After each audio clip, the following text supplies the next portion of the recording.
chamber. We have Councilor and Vice President Allison Leary. I mean, not Vice Chair. Sorry, I'm promoting her. From Ward 1, we have Tariq Lucas from Ward 2. I'm from Ward 3. From Ward 4, we have Councilor Block, who I know is here. He's not at his desk right this. Oh, there he is. I forgot you're not at that desk anymore. You're at this desk. Councilor Block is here. Julie Irish, Councilor Irish from Ward 5, Sean Roach from Ward 6. We are hoping to have Brian Goldman from Ward 7, and we have Sean Roach and Stephen Farrell from Ward 8. With us also, though not a member of the committee, but in the chamber, is Susan Albright. We have staff members, all important staff members. We have the honor tonight of having our new city clerk, Drew Willison, clerking for us. From the planning department on Zoom, all of these staff members are on Zoom. We have Sandria Berman, Zach Melcher, Katie Wewell. From the law department, Jonah Temple. And if other counselors and staff come in, I will try and acknowledge and welcome them so you all know who's here. We have 4 items before us tonight. The first one is a petition to amend the Wells Ave deed restriction for 60 Wells Ave. That is item number 96-26. And first we'll hear from the planning department on that. Ms. Wewell?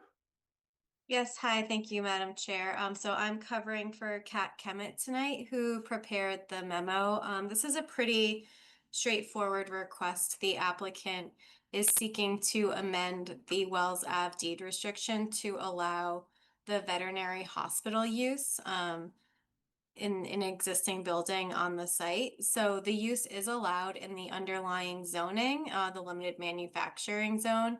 However, it was not listed as an allowed use in the deed restriction. So that is what the applicant is here to speak to tonight. Do we have someone from the applicant who wants to speak to this? Mr. Bookbinder, come on up. Thank you, Madam Chair, members of the committee. For the record, Stephen Bookbinder, and actually for the first time in 47 years with a new appellation. I'm now with the firm of Dane Torpy with offices at 175 Federal Street in Boston, although Alan and I still have a satellite spot at Gateway Center. I'm reminded of the old adage not to snatch defeat from the jaws of victory. I think what Katie said was very accurate. Just want to add a few things, however. Randy Goldberg's here from Interim. They own the site. We think it's a very good use for the site. The proposed facility will be a single-purpose facility.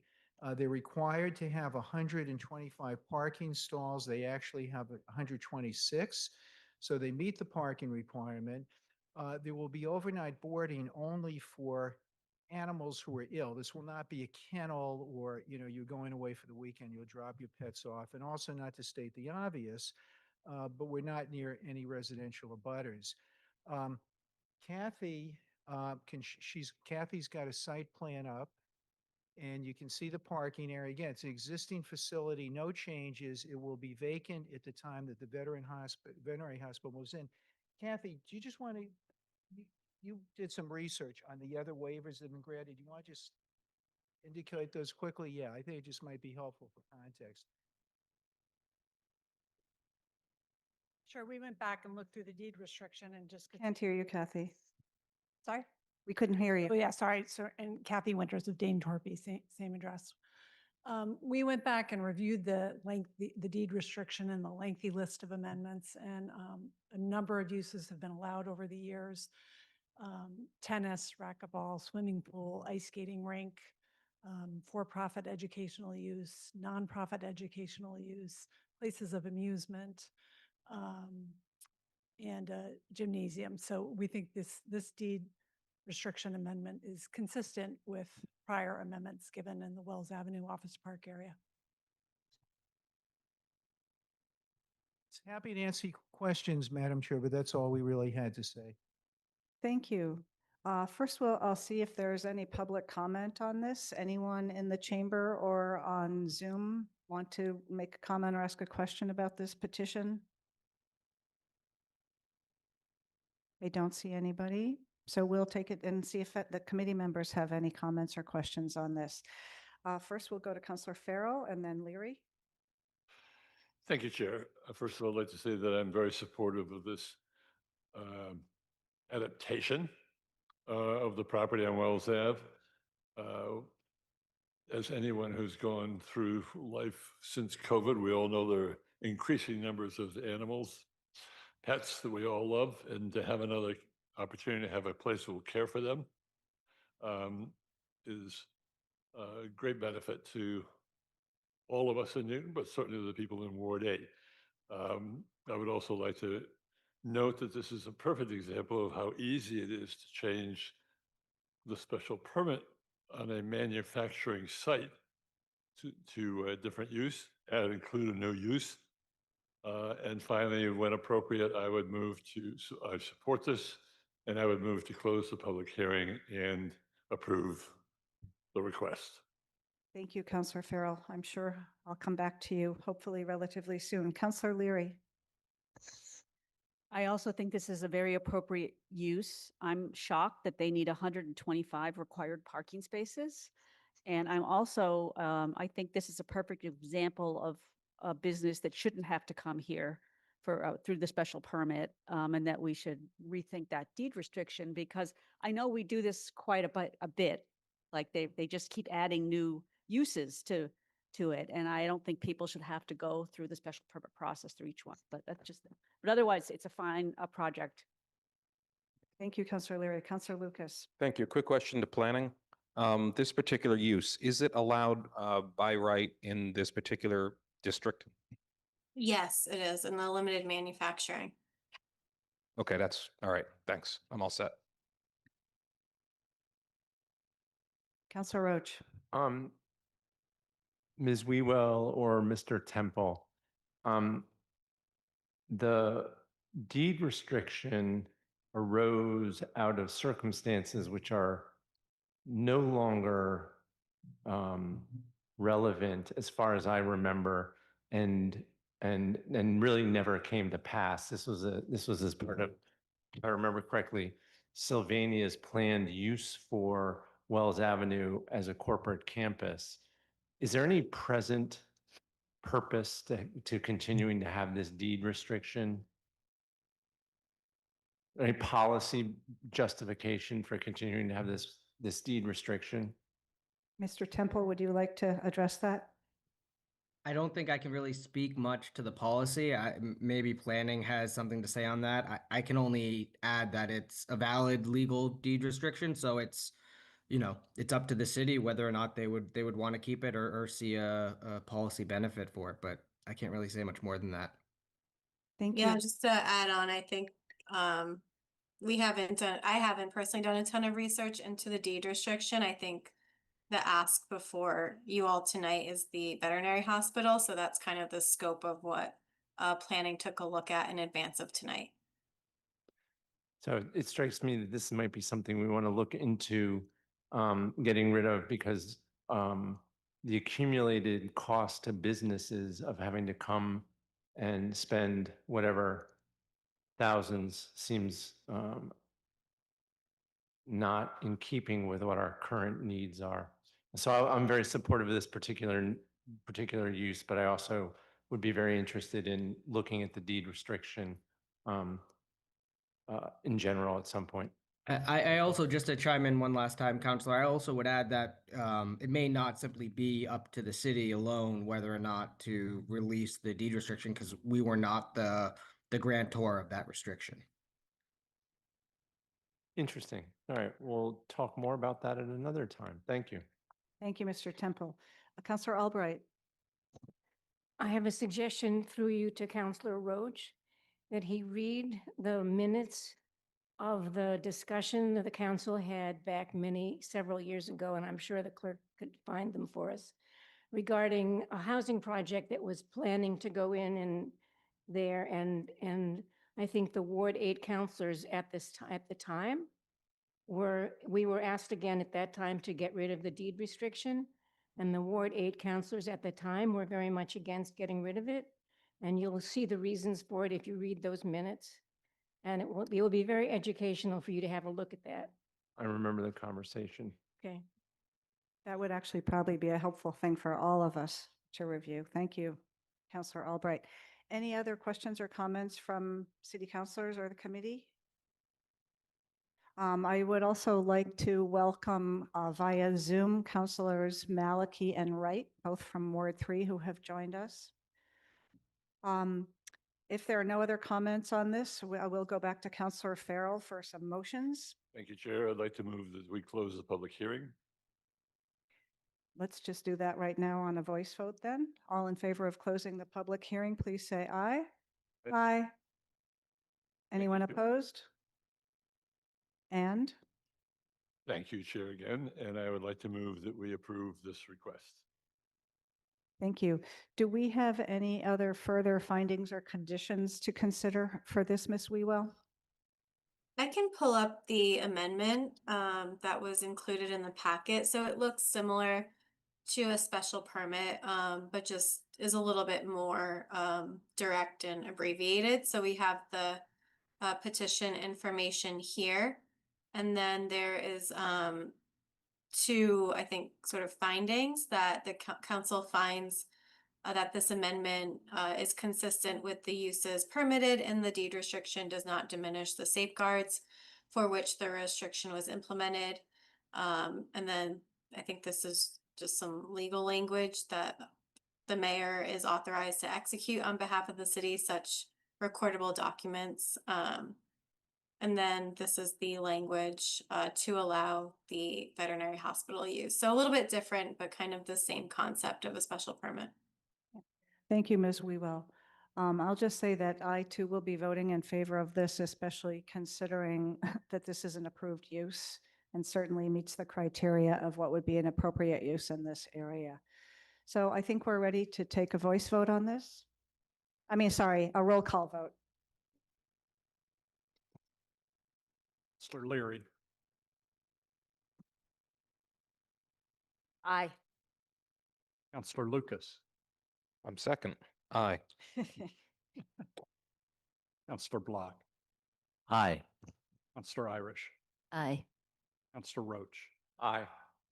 Counselor Golden, Counselor Farrell, Aye. Counselor Kelly. Aye. This vote, the ayes are 7, the nays are 0. Thank you all very much. Thank you, Mr. Bookbinder and Ms. Winters. Okay, our next item, which is, these are all public hearings tonight, is item number 104-26, which is a request to allow 4 attached single-family dwellings and associated relief at 60 Brookside Ave. First, we will hear from the Planning Department and then from the petitioner. Thank you, Madam Chair. Good evening, everyone.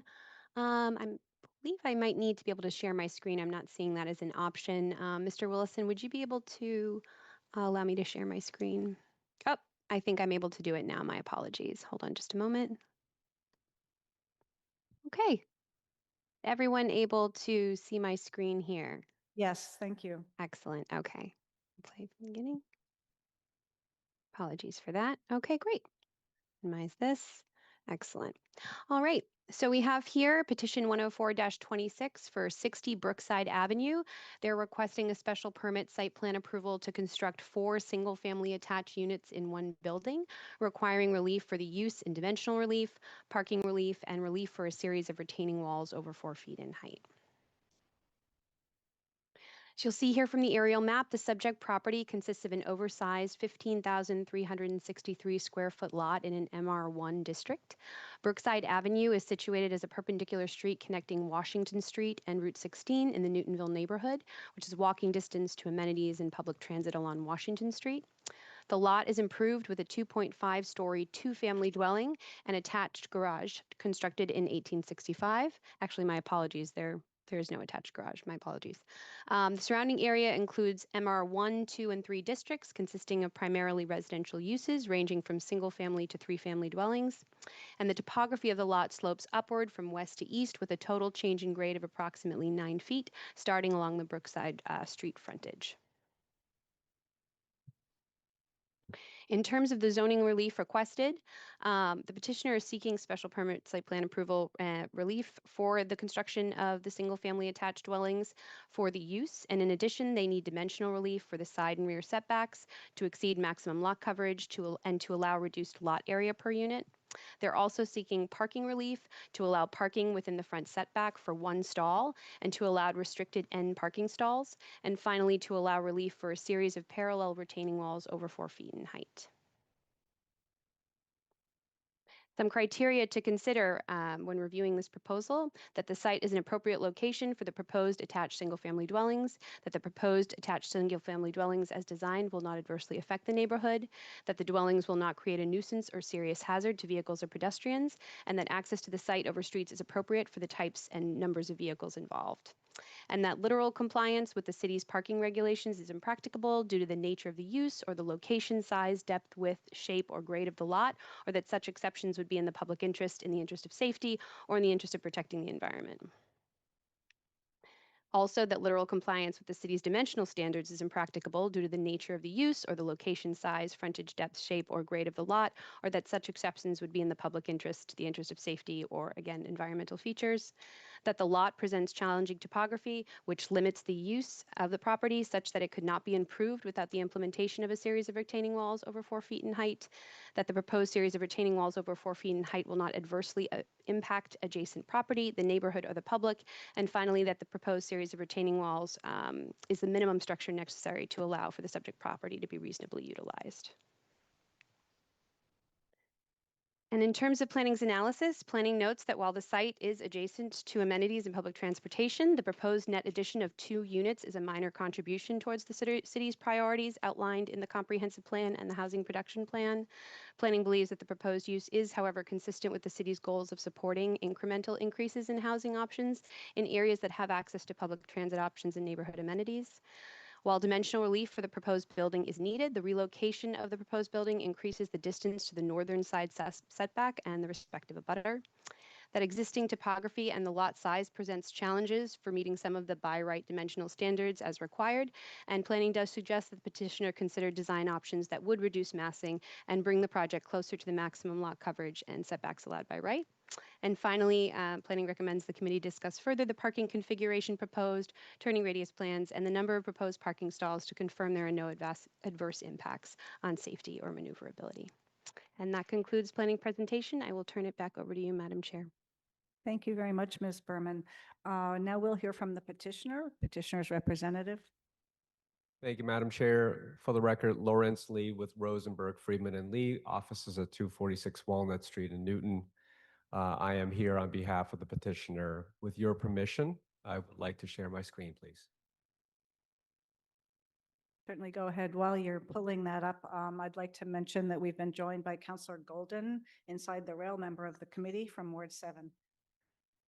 So I will strive to add to what Ms. Berman had indicated with some context, some visual aids, and some background in terms of our outreach to the community and the project itself.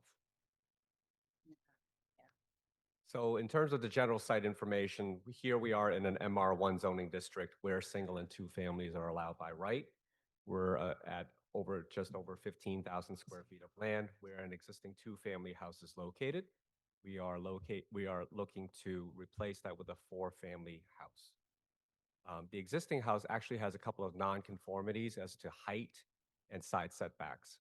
Right now, it's over 37 feet in height, where the maximum allowed is 36 feet, and 6.7 feet to the side, which is the northerly side of the side setback. And that is a non-conforming side setback where 7.5 minimum is required. We're putting all the required parking in a garage, which is located in a basement level, which I will show you at a later point. The house is designed to appear to be a single-family house, and is purposely set back away from the street to preserve this existing streetscape. We have gone before the Historical Commission, which has approved the aesthetic sign of the building. Try to do that, otherwise it gets like that little pounding sound. All right. So here we have a zoning map. We're at the edge of an MR1 and MR3 zoning district. The green box is our property. Here is the rendering of the design of the house. As you can see, it looks to be a single family home with one single curb cut. This is designed to, with the neighborhood context in mind, you'll see a very generous front setback, which is going to be over 55 feet, where 25 feet is allowed. So to give you some context, that's one of the reasons why a rear setback of 15 feet, which also meets the by right setback, is requested. And I'll show you more site plans of that in terms of context. The other feature that I think is notable here is that this is a side-facing garage that you really can't see. Oftentimes, you will see front-facing garages. As a by-right option, I think it's noteworthy that a two-family house, say, for example, a side-by-side townhome design, garages facing the street, would require two curb cuts, which would be dominated by garages. The design here is purposely done so that we try to limit any view of garage doors from the street side.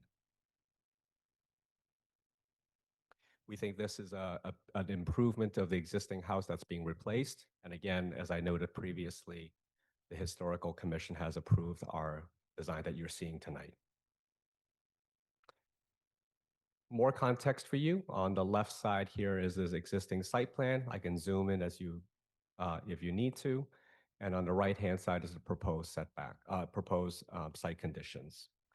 So you will see here on the left-hand side, the house currently sits very close to the side setback. We are going to be pulling that away from our side neighbor. You'll see also that there are there are patios and certain other areas in the back. The proposed setback here, this is the closest point where the 15 feet is requested. But from the wall here to the rear lot line, that's over 30 feet. So in terms of context, most of the bulk in the building will be pulled away from our neighbor. One of the things that was mentioned was the topography of the property. Here, the next slide will actually show the cross section, but Brookside actually sits lower than the property, and you can see the topography lines, which is approximately 9 to 10 feet elevation. So Brookside is about 9 to 10 feet lower than our proposed building, than the existing house and the proposed building. Here's a cross section of our proposed building. This blue line here shows the grade and the location of the garage door. And this line right over here where my cursor is actually the floor of the proposed basement. As you can see, this is actually at a higher elevation, about 4 feet higher than the street level.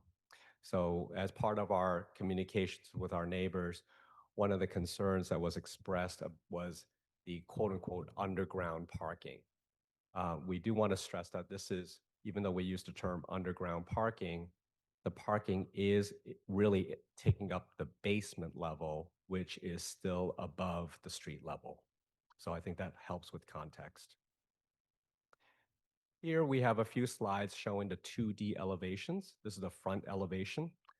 As you can see that the house rises as you go from the street to the first floor. And of course, the driveway has to be leveled to the street. And this, as you go into the driveway, you would make a left turn into the private garage. Left side elevation, as viewed from our neighbor on the northerly side. I can go back to any of these slides if you wish at a later point. Rear elevation, and then the right side elevation. Here's a proposed landscape plan, which shows the screening, fencing. One of the things that I put and highlighted is our proposal to address some screening and trees, additional trees to be planted. So my client has agreed to work with our neighbors where there'll be 10 trees that can be planted throughout the property in addition to those that you see on this landscape plan that will help improve the aesthetics of the property. This is a tree replacement plan. We will be replacing more caliper inches than we're removing at the end. We will comply with the tree ordinance. Here, this also is a helpful visual aid in that the red outline here shows the proposed building. As you can see, we are pulling the existing house away from our neighbor to help give some more privacy to them. One of the things that's notable also is the neighbor to our left here has a detached garage. Again, just by way of some context, this is an accessory building. And as we are talking about setbacks and whatnot, as you can see, this is a relatively large structure. And this is an example of a by right development within the neighborhood. As it relates to setback and privacy, one of the things that we have considered as a by right option when we're doing a project is doing any accessory structures that would be only required 5 feet away from the property line. Here's a good example of where an accessory structure can be pretty close to a property line. Some additional details about the landscaping, if you wish to get into that. And then this is a lighting diagram that was requested and which has been provided as part of the filing packet. So now we're going inside of the house. This is the lower basement level. We talked about the driveway taking a left turn into a common driveway internal, where these private garages serve each of the 4 units. So all of the parking spaces, aside from the 2 exterior, are intended to be hidden and away from view. Again, with the idea of it really trying to look like a single-family house. We're moving up into the different floors. And one of the things that also was noted in the planning memo is that we are making the house conforming, and this is a 2-story building, not a 2.5-story, which is allowed by right. And we can come back to any of these if you wish, and these are all within the packet. So here's a turning radius plan that shows, there's several sheets here that show the maneuverability of each of the parking spaces. So we do have enough maneuvering ability within the garage to turn cars around. So the 4 sheets that you will see here will show and illustrate 2-point turns, 3-point turns, and I think at maximum at a 4-point turn within the harder to reach garage spaces. The model that we use here is a Tesla model, which is, I think, tends to be a little bit longer than a typical mid-size vehicle. Again, if you have any questions about maneuverability, we can go back to any of these slides.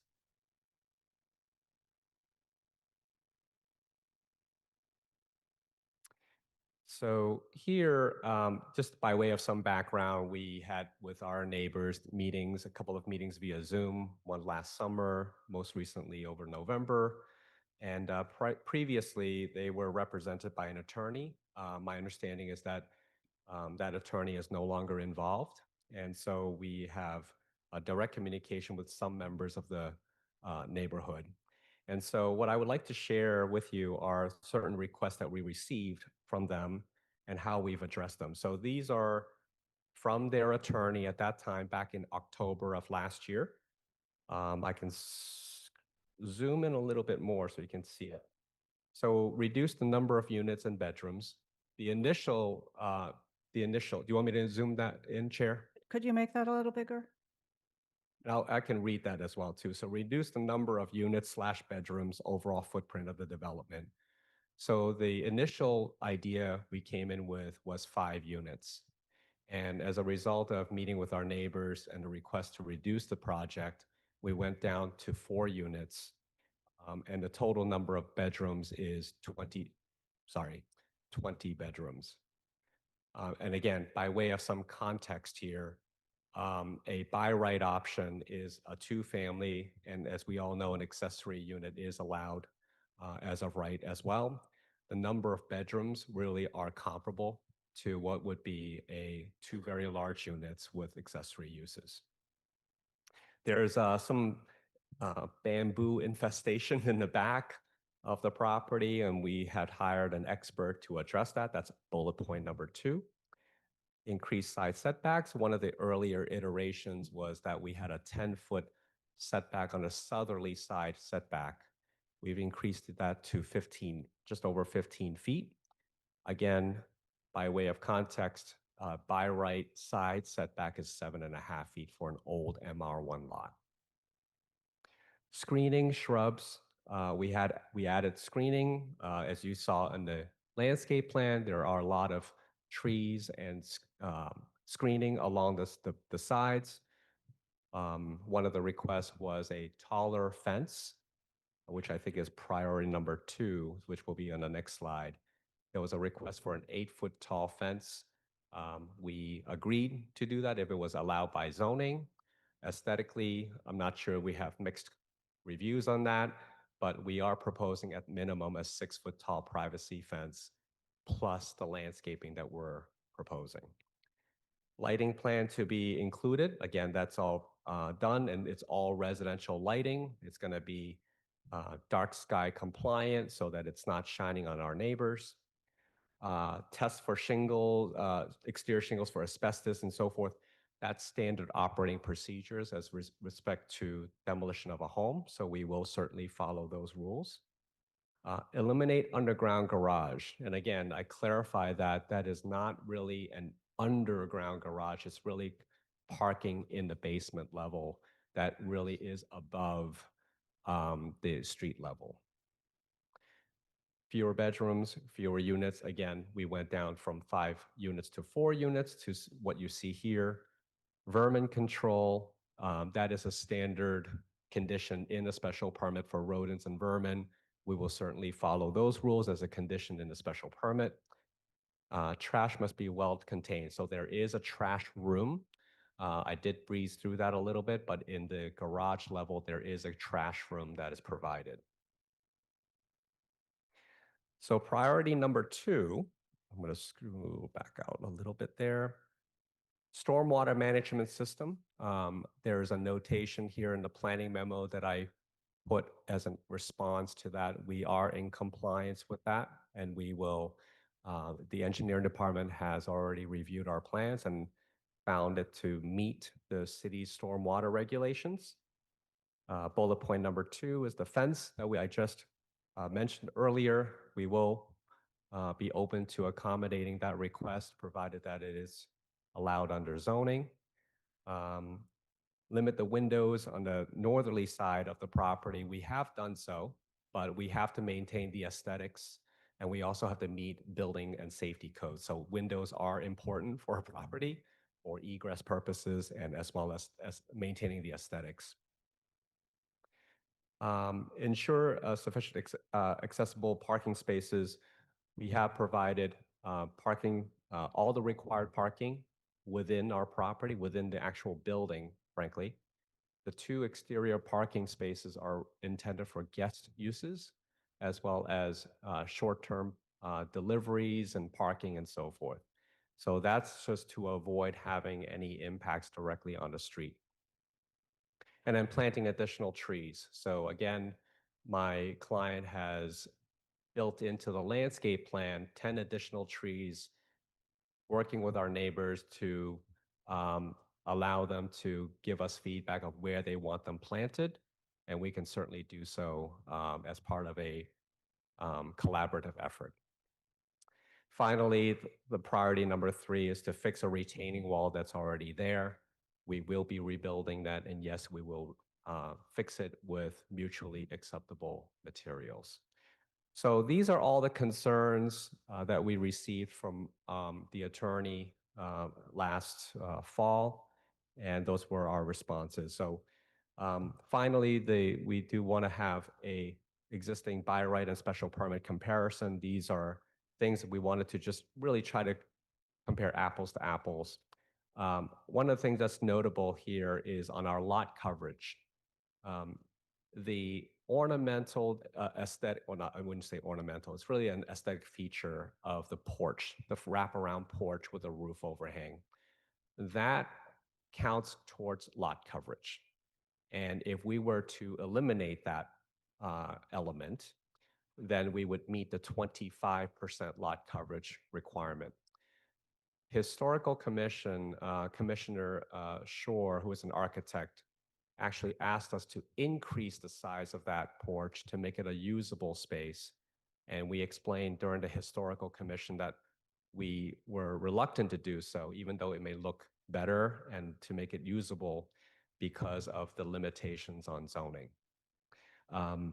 Again, the special permit, I think, is a much better alternative than the by right, simply because it will create and use the single curb cut that's already there, which I think makes the street safer. It reduces the number of cars that are parked on the driveway by forcing them inside the property. The units are intended for sale. So one of the questions that I was asked during one of the neighborhood meetings is, what if there were cars parked in the driveway? Well, there are condominium documents that will restrict parking and use of the driveway. Only those 2 guest parking spaces will be allowed for short-term guest parking. There will be restrictions in the condominium documents that will prohibit parking and blocking of the driveway for access. Trash, we intend to be private service. So with that, I will open it up for any questions and whatever you desire. Thank you. Thank you, Mr. Lee. Before we get to the questions by the committee, though, given that this is a public hearing, I'd like to hear from members of the public, both in the chamber and on Zoom. I'm going to say a couple things about that. I know that many of you actually signed a petition that we received, which came with a very fully explanatory, thorough cover letter. So if you're going to speak, I think it would be helpful and expeditious for you not to repeat the things that were said in that, but I don't want to discourage you from speaking, and you could even speak to the part of that that you want to speak to rather than go into detail on that. Everyone will have 3 minutes. You do not have to use all 3 minutes. And for those of you on Zoom, I just want to say this ahead. In case the Zoom cuts out tonight for any reason, just give it a few minutes and sign back in, and you should be all set. On Zoom, if you raise your hands, and if people in the chamber just want to come to the microphone, I'll call on you one at a time. So first, give us your name and address, please. My name is Dan Pike. Can you speak into the microphone and make sure the microphone is on? Do you hear me now? Yes, thank you. My name Mr. is Pike. Dan Pike. I am a butter. I live at 59 Brookside Ave. I am one of the 32 signers of the petition, and I will be brief. I will be under my 3 minutes. But first, let me say that as I was rearranging dinner tonight, I thought, you guys do this all the time. So thank you for doing that. We oppose the current proposal for 4 units at 60 Brookside Ave. The property is, as you know, in an MR1 district. Somebody had talked about there being 2 and 3 family houses on our street. There are no 3 families on Brookside Ave. Everything is 1 and 2 families and has been for as long as I can remember. The proposal exceeds the 4,000 square foot per unit minimum. Mr. Pike, just try and keep your mouth close to that microphone so that we can hear you when it gets recorded. Thank you. I'm sorry.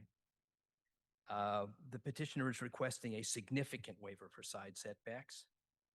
We are basically placing a large multi-unit structure uncomfortably close to an existing single-family house. And this is a very large structure. It's not apparent from all of the drawings that we all just looked at, it is a gorgeous house, but it is huge. It is ginormous. It is out of scale. And we noticed that You recently said 790 Watertown Street, also MR1, where a similar sized lot was limited to 3 units to ensure compatibility with the neighborhood. And we would ask for a similar consistency here. And I will close with one sentence from Mark Laredo back when he was chairman of this committee. He said, in general, Land Use Committee will want to know whether the proposed project will be a good neighbor, fit in with its settings, and enhance the community quality of life. We don't think it does any of those things at 4 units. We would be much happier with 3. Thank you. Thank you, Mr. Pike. Well done. 2 minutes.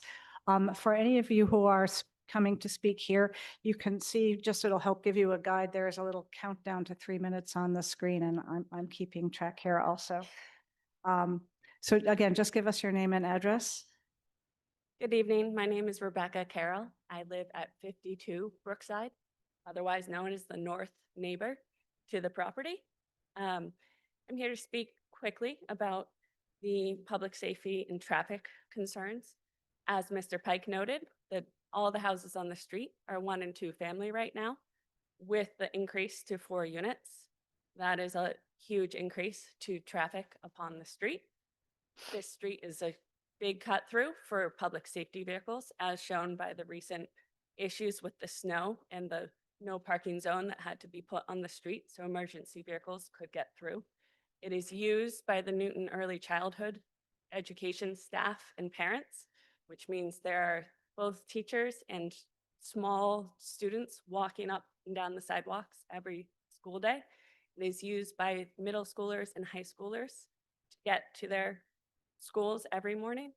And the concern with the number of cars going in and out of the driveway makes us concerned for the public safety of pedestrians along the street. Thank you. Oh, thank you very much. Wonderfully concise also. We appreciate it. I'm going to just switch now. Sir, you can stay there. I'm just going to go to 2 people who put their hands up on Zoom. I'm going to alternate between the chamber. Ellen Myers, you're next.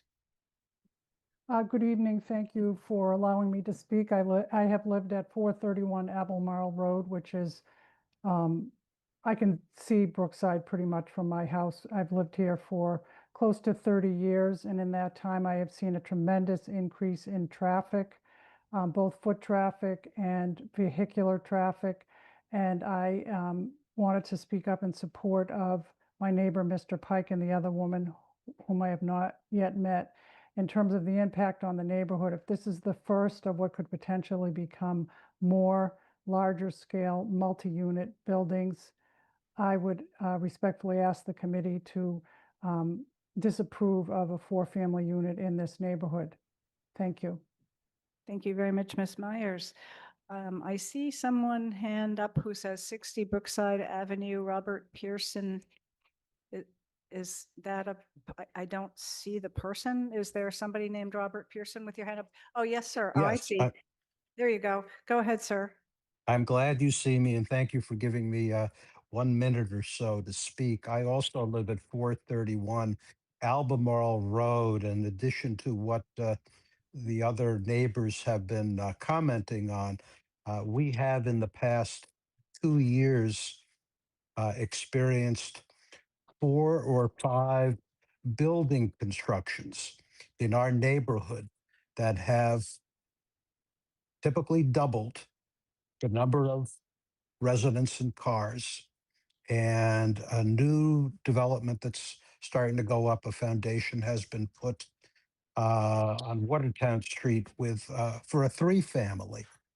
I believe that some limits need to be set, especially around expensive housing in our areas. These are not going to be affordable properties. And our village, we would like to maintain some sense of proper size in our village. So thank you very much. Thank you, Mr. Pearson. I have to say, this is the most succinct group we've had at a public hearing in a long time, and we really appreciate that. Thank you, everyone, so far.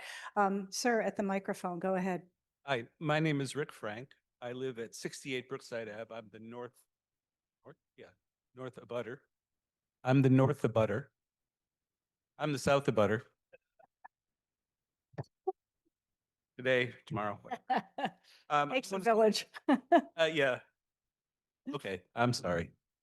I will just second the notion that we would like to keep this down to no more than 3 units based on the other things said. And my concern is about the underground parking, which is what it is really, let's call it. This is a deep excavation right next to our foundation. And there has already been on our street foundations damaged by other construction sites similar. So I would ask that an independent geotechnical study be done before any kind of excavation of this size, which is a garage for 8 cars. And also, there are other hazardous materials, excuse me, besides asbestos. There could be oil tanks. There could be chemicals that have leaked over hundreds of years. So I would like there to be a little more of a hazardous materials study done. And so in closing, to keep it short, because other people have said it, you can build a 2-family with an ADU now without even coming here. And a 3-unit, we're willing to live with, but the 4-unit with all the cars and the excavation is just too big. Thank you. Thank you very much. Anybody else? Welcome, come on up. Hi, my name is Allison Conant. I also live at 68 Brookside along with Rick Frank. We are on the south side. We abut 60 Brookside. I just want to support and affirm a couple of points that have already been said. One, this proposed development changes the character of the neighborhood. I noticed that the developer did not show the bird's eye view of this proposed property compared to the 2 single-family homes on either side, which are not small.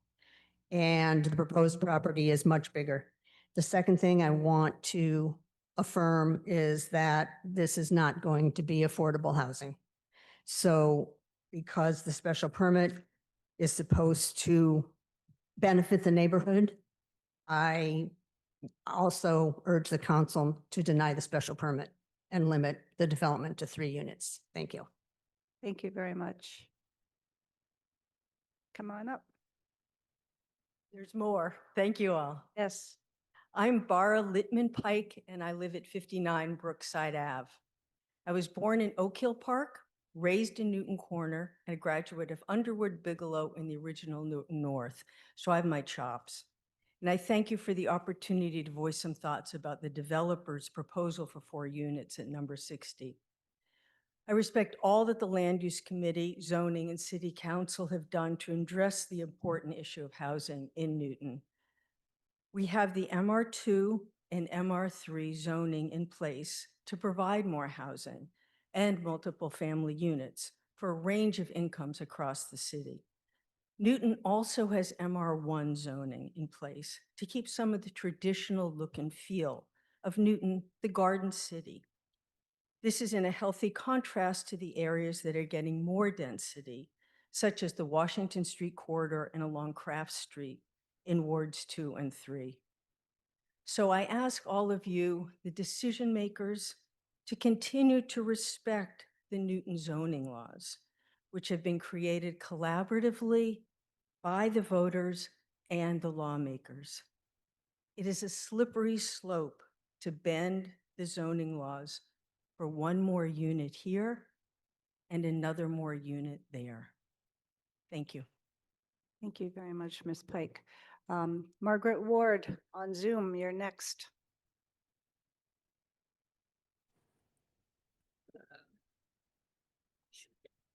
Ms. Ward, do you want to speak? Oh, yeah. Okay. I was trying to find the audio. Yes, Margaret Ward, 957 at Washington Street. I live right around the corner from this house, this property. I spoke at the Historic Commission about this property, and I spoke kind of in the frame of, we have these beautiful old historic homes, and I live in one of these types of homes, and it's been converted into condos. And anyone can look it up, 957 Washington Street. It's a white Victorian house.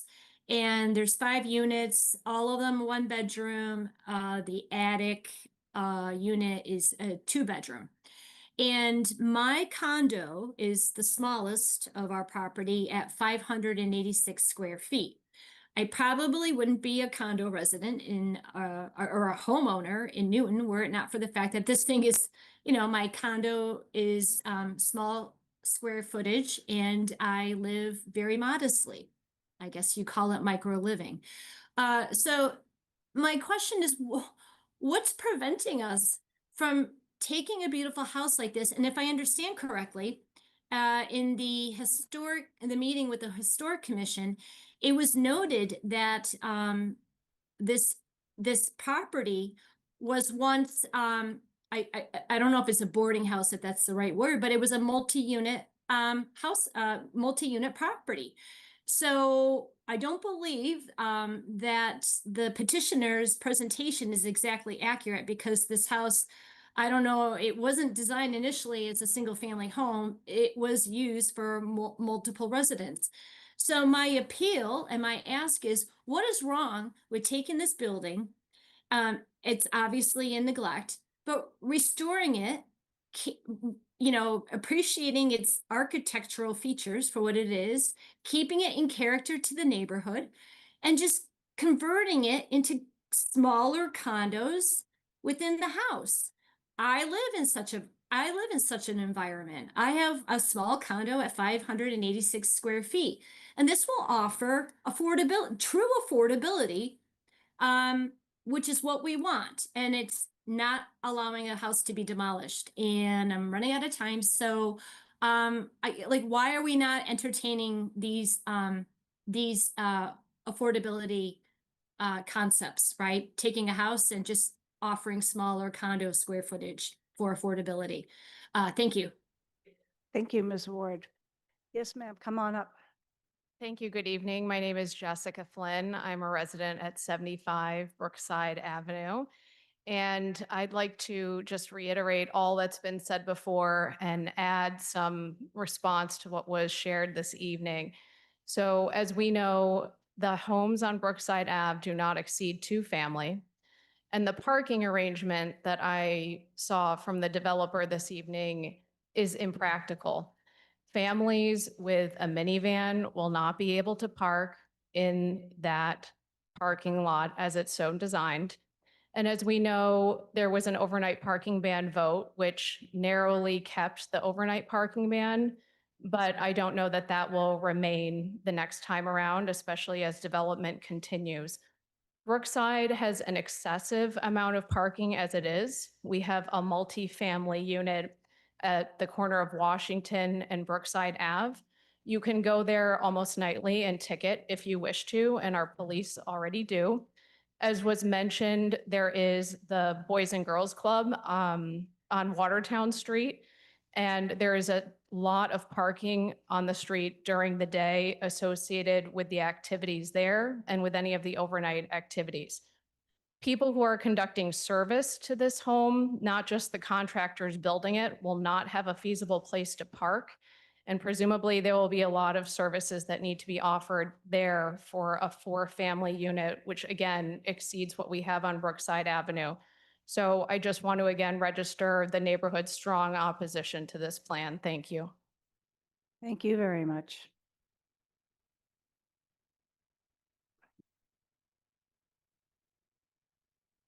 Yes, sir, come on up. Hi, good evening. I got it.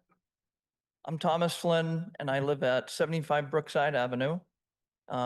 Grateful to be here, and I'm here to express my concern over what I consider to be the overdevelopment of our street.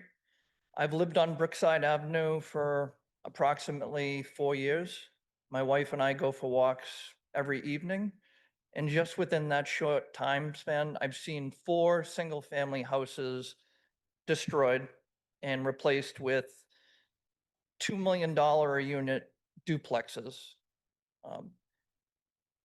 As it's been expressed, I think I would be in more support for something like this if it had more benefit to our community locally. I feel like the real estate market has been totally captured by developers that come in and make a quick buck. And what I want you guys to think about is, should we have any say in a major development like this and whether or not this is going to be favorable to our neighborhood? Or should it all be just about the money? And I can tell you, it's going to make the area a lot more congested. It's a very high traffic street because Google Maps likes to take people through there to cut through over to Albemarle Road. I can tell you every time I pull out of my driveway, and granted, this is a minor inconvenience, but every time I pull out of my driveway, there's someone zipping down at about 40 miles per hour trying to cut through to save a few minutes. So grateful to be here to represent the neighborhood. Thank you, Mr. Flynn. Yes, sir. Just go up. Yep. Hello, good evening. My name is Ted Peless. I live at 60 Brookside, which is 2 doors down from the proposed property. So I pretty much second all of the concerns raised so far, but my overall concern is how the variance creates a precedent for increasing variances down the road. As people have said, we've seen a lot of properties be replaced by aging housing stock being replaced by new builds that are usually larger, more expensive. So there's no opportunity for the first-time buyer in a lot of cases. These are luxury properties that are inaccessible to people like myself on the younger side. We moved in 5-6 years ago, and the only way that we were all able to live in Newton was to live as a multi-generational multi-family house. I live with my wife, my child, and my mother in the upstairs unit. So my major concern is that these going from the 2 units to the 4 units just creates a cascading effect of precedent to basically replace all existing aging housing stock with new luxury properties that basically double the price for first-time home buyers. So that's about it. Thank you. I think I may have misheard your address. Could you just say it again? 46 Brookside. Thank you.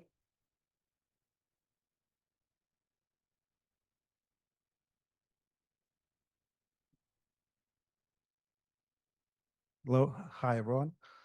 My name is Gert Bidolari. I live in 40 Brookside Avenue, so just north of 60. So I wanted to reiterate the previous speakers. Me, myself, I lived for about 2 years next to my neighbor's house that was completely demolished, and a 2-unit house was built there.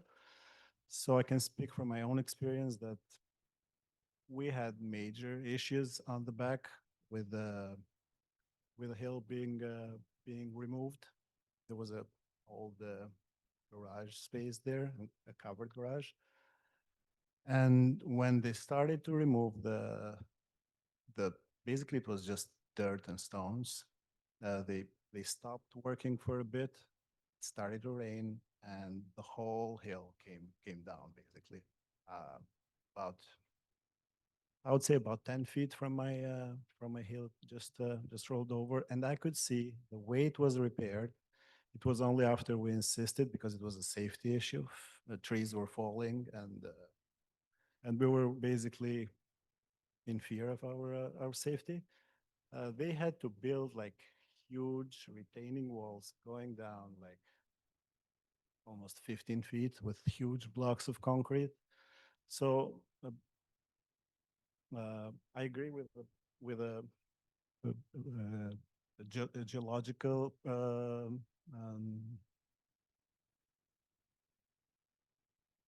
survey for this, and I agree with my neighbors that the 4-unit house there is it's going to be a precedent it's not going to help our neighborhood. Thank you. Thank you. Anyone else? Here we go.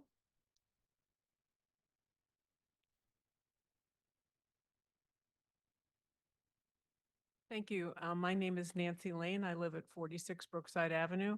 I'm the mom of the person who spoke earlier, and it's correct that the only way people can live, families can continue to live in Newton if their kids grew up there, is if their parents give them a lot of money, or if their parents move out, or you do what we did and buy a two-family house. It's worked out well for us.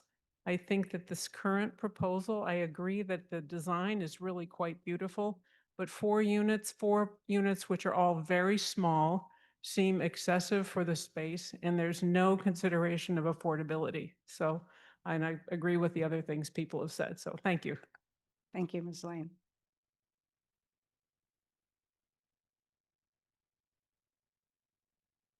Last call. Any parting thoughts by anyone who hasn't spoken yet? I don't see any on Zoom. In which case, we'll take it into the committee and hear questions and comments by the Land Use Committee members. Councilor Lucas. Thank you, Chair. So let me just start off and say this, that I do like the design that's in front of us. A lot of work went into it. I know the Historical Commission liked it. And I like the placement of the homes, particularly Unit 4, how it's set further back from Brookside Ave, so it's not in line with the home at 68 to the south. I like that. I do have a question on planning on the relief that's being sought. I just want to verify this. Maybe it wasn't there and it wasn't there. I didn't see any relief for the parking stall aisle width, meaning is there enough space in the garage, or does that need to be, or is that compliant? That is one Thank of you, the things they're asking for. Oh, Sorry, I just interrupted you, Sandria, but yes, 2 of the parking stalls are called restricted and they're seeking waivers for that. oh, okay. All right. I guess, Sandria, feel free. I yeah. didn't mean to interrupt. please. So the stalls themselves are dimensionally compliant, but they are seeking that relief, as Chair Kelly mentioned, for the restricted end parking stalls, which don't have a minimum 5-foot width adjacent to the stall to allow the car to exit. Yeah. Okay, all right. I just wanted to make sure. Thank you very much. Thank you, Chair.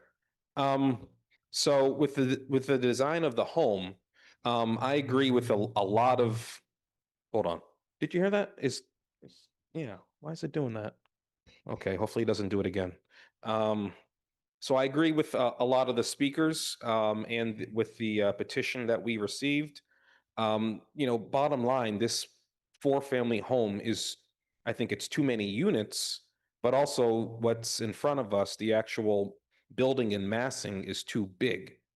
I understand where you said, Mr. Lee, where if you didn't have those porches and decks, you would be at 25% lot coverage, but you do have them. And because of that, it goes all the way up to 29%, not just a little over, a lot over. That is big. Lot area per square unit needs relief, which tells us that the 4 units by our own standards is too much. And we heard from the neighbors that there are no 3-family homes on the street. It's all single and 2-family. So this is quite a change. The setbacks are not anywhere close to the 25-foot setback requirement. Again, I am comfortable with 3, as we heard from the neighbors.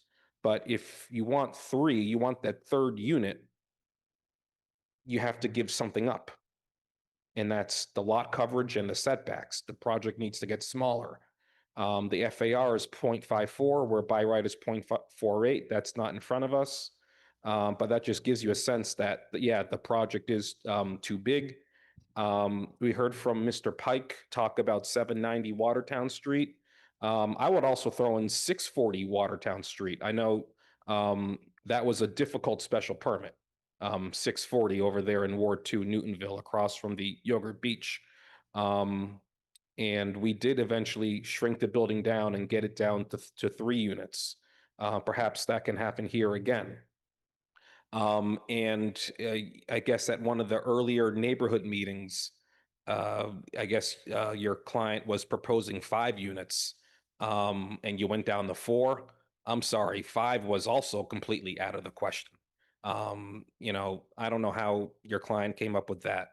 But bottom line is that this needs some more work. It needs to get smaller, ideally 3 units. But I guess that's all I'm going to say for now, Chair. Thank you. I'm all set. Thank you. This is your award, so we'll probably come back to you. Counselor Block. Thank you, Chair. I'm matching you, Counselor Lucas. Something's in the system. I just want to thank the members of the public who came here tonight and who testified remotely. I visited this property yesterday. I'm sorry, I don't know what to do to minimize that. You have a back up a little bit. Can you still hear me? Yes. At this distance? You have a gorgeous neighborhood. That street reminds me of my neighborhood out in Ward 4. So I appreciate your devotion to it. We have legal determinations that we have to make. And the most prominent one is, will this proposal have an adverse effect on the neighborhood? And I have no doubt how I answer that for myself. It will. It is large for the neighborhood. The amount of traffic that probably 8 more cars will generate, that's not helpful to the neighborhood. The destruction of the house that exists there today will also have an adverse effect on the neighborhood. And I just have to say about the parking scheme, all those cars moving around in there, that somebody I think said it didn't look feasible. And I understand the turning radiuses may work, but that doesn't mean it's a really good idea.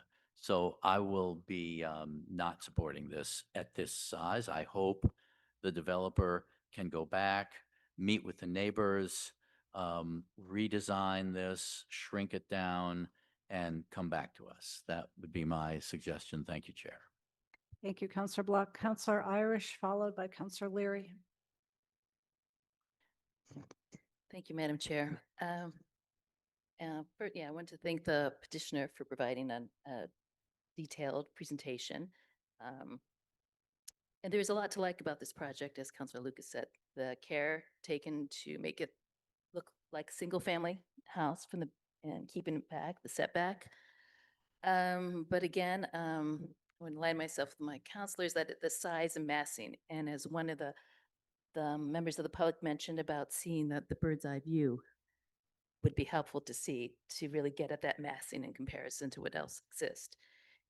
And I also visit the neighborhood, and it is some wonderful, beautiful homes, nicely designed. But I do feel that putting 4 units into that space is just too much. And I wonder if just the number of units is what's driving the amount of relief requested. And a different configuration could reduce some of those pressures. I know there was a mention about maybe 3 units, but I just feel that like 4 units as it is too much. And the other question I had, and you may have covered it, but it was around the retaining walls. And it wasn't clear to me, or I may have missed it, that whether or not they were driven by the need to access the parking, the below grade parking, and if the parking configuration was changed, would that reduce the need for the walls of for that height?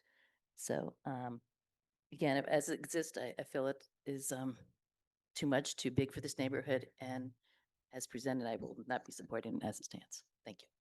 Thank you, Counselor Irish. Counselor Leary.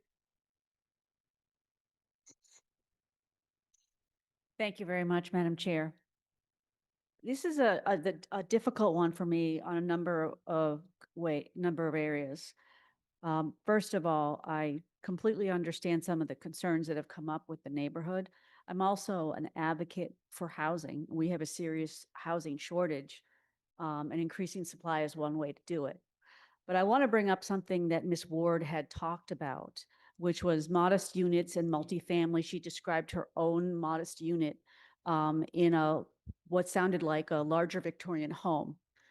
And we have such zoning that already exists. It's called MRT, Multi-Residence Transit. And I've started to hear some good things about that. It facilitates newer, small-scale, multifamily housing in an existing building. And the entire building footprint is only 1,500 square feet. It's about, depending on the lot size and the design, it's 3 to 6 units, and it's up to 2.5 stories with a pitched roof. And that is something that we've had sporadically. It was part of the MBTA community law. And I'd like to see more of that. And for me, it's not so much the number of units, it's more the size of the units and the number of cars. So this project is nicely designed, it's thoughtfully done. They did come back and make changes at the request of the neighbors. So they are responsive to that. Clearly, with the feeling of the committee here, more needs to be done. So I'm not sure how I'm leaning towards supporting it, but I'll tell you why, is because I'm concerned about the massive 2-family by right project, 5,000 square feet each that would be allowed by right, along with an ADU, which I think would obliterate everything that you're concerned about. I mean, it would be the same. It would be, I mean, that's the wrong word. It would kind of replace this project with what you're concerned about. They would ease the large units that go for a lot of money. Wealthy people bring more cars. And you could very well see 4 or 5 cars in a unit like that. So this is what I'm concerned about. The by right alternative, which they can do without coming before us, no design, they can build whatever they want. Here we have a way to shape it. So it would be great if we could get a little closer to what the neighbors are concerned about and reduce the size a little bit, or the setback, some of the things they were concerned about. But they certainly have the right to withdraw and come back with a by right project. So those are my thoughts right now. Thank you, Councilor Leary. Councilor Roach. I want to thank all the folks from the neighborhood who came out. It can be difficult kind of talking into the silence, and I want to reflect back some of the things that I heard. Obviously, the biggest concern is about the size and the number of units. There's also concern about construction and excavation and hazardous materials. There's noted, as Councilor Leary noted, a request for smaller condos, which would make it more affordable. The fact that there are no perceived neighborhood benefits and the worry that this might create a precedent, as well as the concerns about parking and traffic. I think those are the major issues that were raised, and I just want to make sure that the folks in the public know that the committee hears you, even if we cannot respond to you as you speak. I have a question, and you might want to hold it, Mr. Lee, but I understood there was relief for, Jesus, I am so sorry. Relief for a single parking space in the front setback, but there appear to be 2. So I'm really concerned about the unit. So I think Councilor Leary really captured the tension here between the by right alternative and what is on offer here. And I think that the by right alternative, as she does, would be worse in terms of the city's policy goals about more housing and lower priced housing. And I think we got to be really careful about what we ask for. I would not be in favor of fewer units. I would be in favor of smaller units. I don't think we need 4 4-bedroom units here. I think that the point, and I apologize that I didn't remember your name, but the point about smaller condos is interesting. We also need family housing. We want to encourage families to live here, and in smaller 3-bedroom homes, it becomes more affordable, So at a higher level, I would encourage the developer to come back here with 4 units, smaller units, fewer bedrooms, and perhaps a mix of 3 bedrooms and then 1 and 2s, which I think you can do. And then obviously that would reduce the massing. I think 8 parking spaces is at least two too many. And I think that the parking needs to be, what's the word we use? Not disaggregated. Unbundled? Unbundled, thank you. Unbundled so that there's separate ownership. That's not a difficult thing to do. Perhaps come back with some traffic mitigation suggestions. EV charge ready parking. I'm not a fan of the reduction of windows. I think that's short-sighted. I think in the long term, better for the neighborhood to have glazing than to have large amounts of blank siding. I think that there are ways to mitigate the privacy concerns without reducing the glazing. I mean, even at the size that's being proposed, these are smaller homes than the median homes that are being built in Newton. And as Councilor Leary said, these would be really much smaller than the by right alternative. And then I also want to note, and this is going to come up in the next item, I really like the fact that this has a real front entrance for one of the units, and then this is not a series of side entrances with some sort of faux front entrance. I hear the sentiment of the committee. I am more inclined to support than not support, but I'm hoping that in reducing the size, you reduce the size of the units, not the number of units, and to deal with the traffic, you reduce the number of parking spaces, and again, not the units. I think that will be more in line with the city's goals. And if we reduce the number of units, we're just going to have 3 bigger units, which will be less affordable. Thank you. Thank you, Councilor Roach. Councilor Albright. Thank you, Madam Chair. Could I ask one question of the planning department and 2 of the developer before I make my comments? Yes. So perhaps whoever, Ms. Wewell, perhaps, what's the by right alternative so that we all are clear what that is?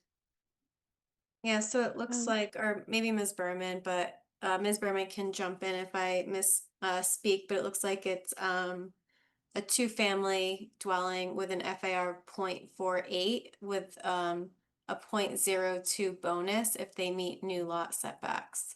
So how many square feet would that be? Sandra, do you know? I do have that in the memo. If you just bear with me one moment, I can pull that up. I also had looked at it looks like it's 7,374 square feet with the 0.48 FAR. 7,300 and change? Yeah. Okay. Thank you very much for that. And for the developer, my 2 questions are, so you said there are 20 bedrooms. So there's 4 units and 20 bedrooms. What's the distribution of bedrooms by unit?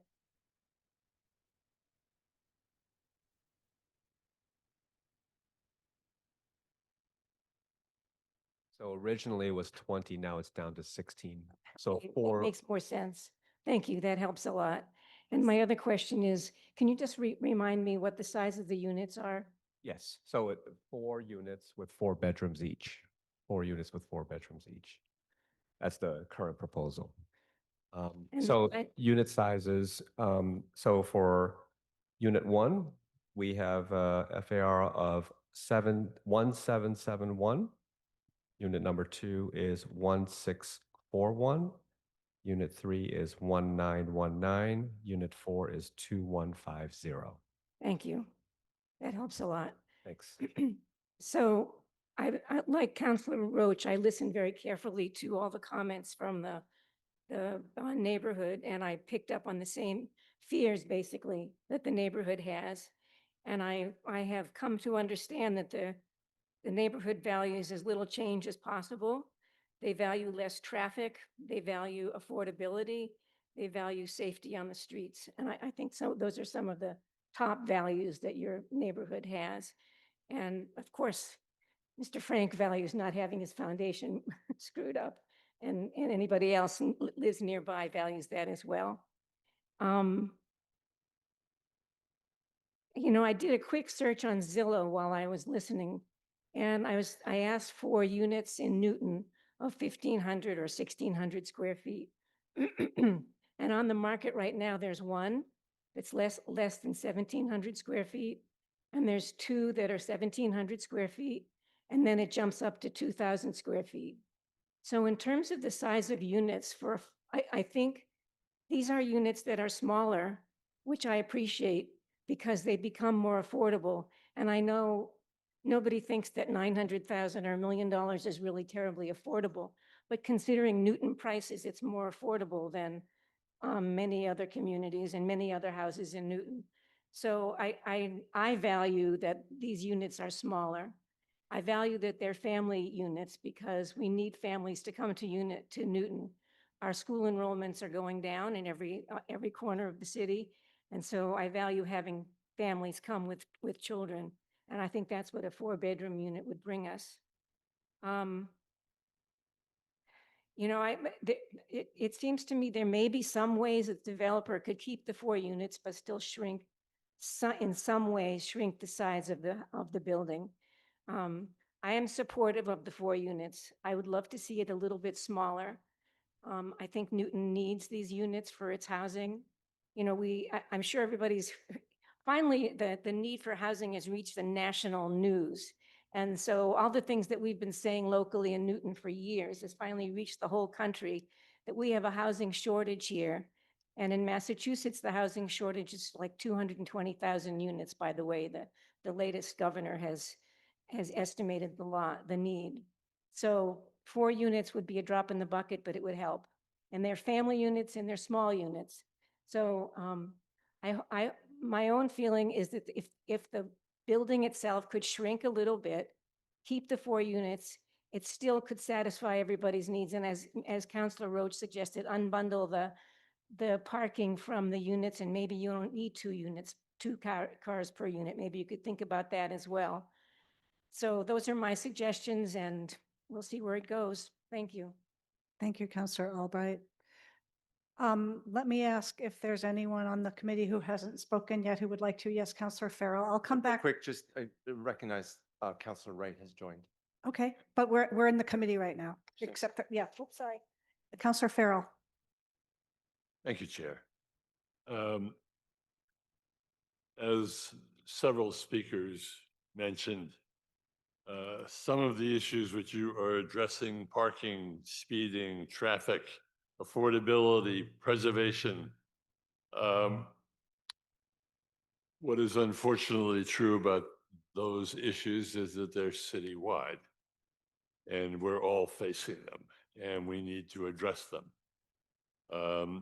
I'm not sure we're going to get to that with each individual house, however. One of the problems in Newton is that there is no mechanism, no organization that can buy houses like this one and affordably and legally improve them and make them available at a less expensive cost. That just doesn't exist. What we have right now is private development. A property becomes available and a developer or an individual chooses to do what they want with that property. I hope Newton will look at a mechanism in the near future that would allow some nonprofit organization create a fund that would be able to buy some of these houses and then restore them favorably, not only for preservation, but to make them more affordable. With respect to this house, I really like it. I think it's a well-designed house. I do think it fits into your neighborhood. I was there yesterday and went up and down the street. I think this design is reflective of what is there, although a little newer and more modern, but it is reflective of it. I like especially the fact that it is set back from the street, as all of your houses are. I think that's really important. I don't know how you answer the question about parking. We either do or don't have to give 2 units per, 2 parking spaces per unit. I don't know what the answer to that is. I like the fact that the parking isn't visible. I like the fact that it's not on the street and doesn't create an issue for the street. So during these snowstorms, those autos, 6, 8, whatever number, wouldn't have been on the street blocking the plows. I hope in a redesign, if it gets to be smaller, you don't get rid of the porch. I think the porch adds huge interest to that house, to the new design. I don't know if the developer could come back with 4 units that were smaller. I would be interested in talking about it. If they could even talk about the 3 units, I think even a mix of bedrooms, size bedrooms, I don't know. But I think this is a great step forward for the neighborhood, to be perfectly honest. I live in Ward 8. If you see come on over to Ward 8, Newton South, and watch the split level ranches being torn down and replaced with 4,000 square foot houses. And that's not uncommon. It's just really stunning. And in my opinion, they're not even attractive. I think this is a very sensitive design. It's important. So Newton's got a lot of issues to look at. And unfortunately, in this situation, you are facing them. And every one of the issues that you brought up is an issue of concern throughout this city. And we're trying to address it. As you all know, in November, more people voted to solve the parking problem in this city than voted for mayor. That's pretty stunning. People actually went to the polls and didn't vote for mayor, but they voted for parking. And I don't believe it had anything to do with the snow ban. It was just saying fix parking in Newton, because it's terrible. So I've rambled on here a bit, but I hope we can look at maybe a hold and whatever, and continue this conversation. Thank you very much, Chair. Councillor Golden. Thank you, Chair Kelly. And I want to associate myself with a lot of the remarks made this evening. I appreciate the attendance in person of many of the neighbors, as well as those who are participating virtually. I feel it's incumbent upon me in making a decision here to think very carefully about what we're hearing from the city's planning department, for which I have very high regard. I think the city planning personnel do really high-end quality work in assessing a development situation and a development proposal. So I take very seriously their commentary on that which is presented to us each time we meet here in the Land Use Committee. But at the same time, I don't think that can be dispositive of the outcome. I think it's really important that we listen to the folks who live immediately abutting on the street, nearby, around the corner, as well as in the city as a whole, because no street is an island unto itself, no parcel is an island unto itself. So I'm grateful for all that has been presented tonight.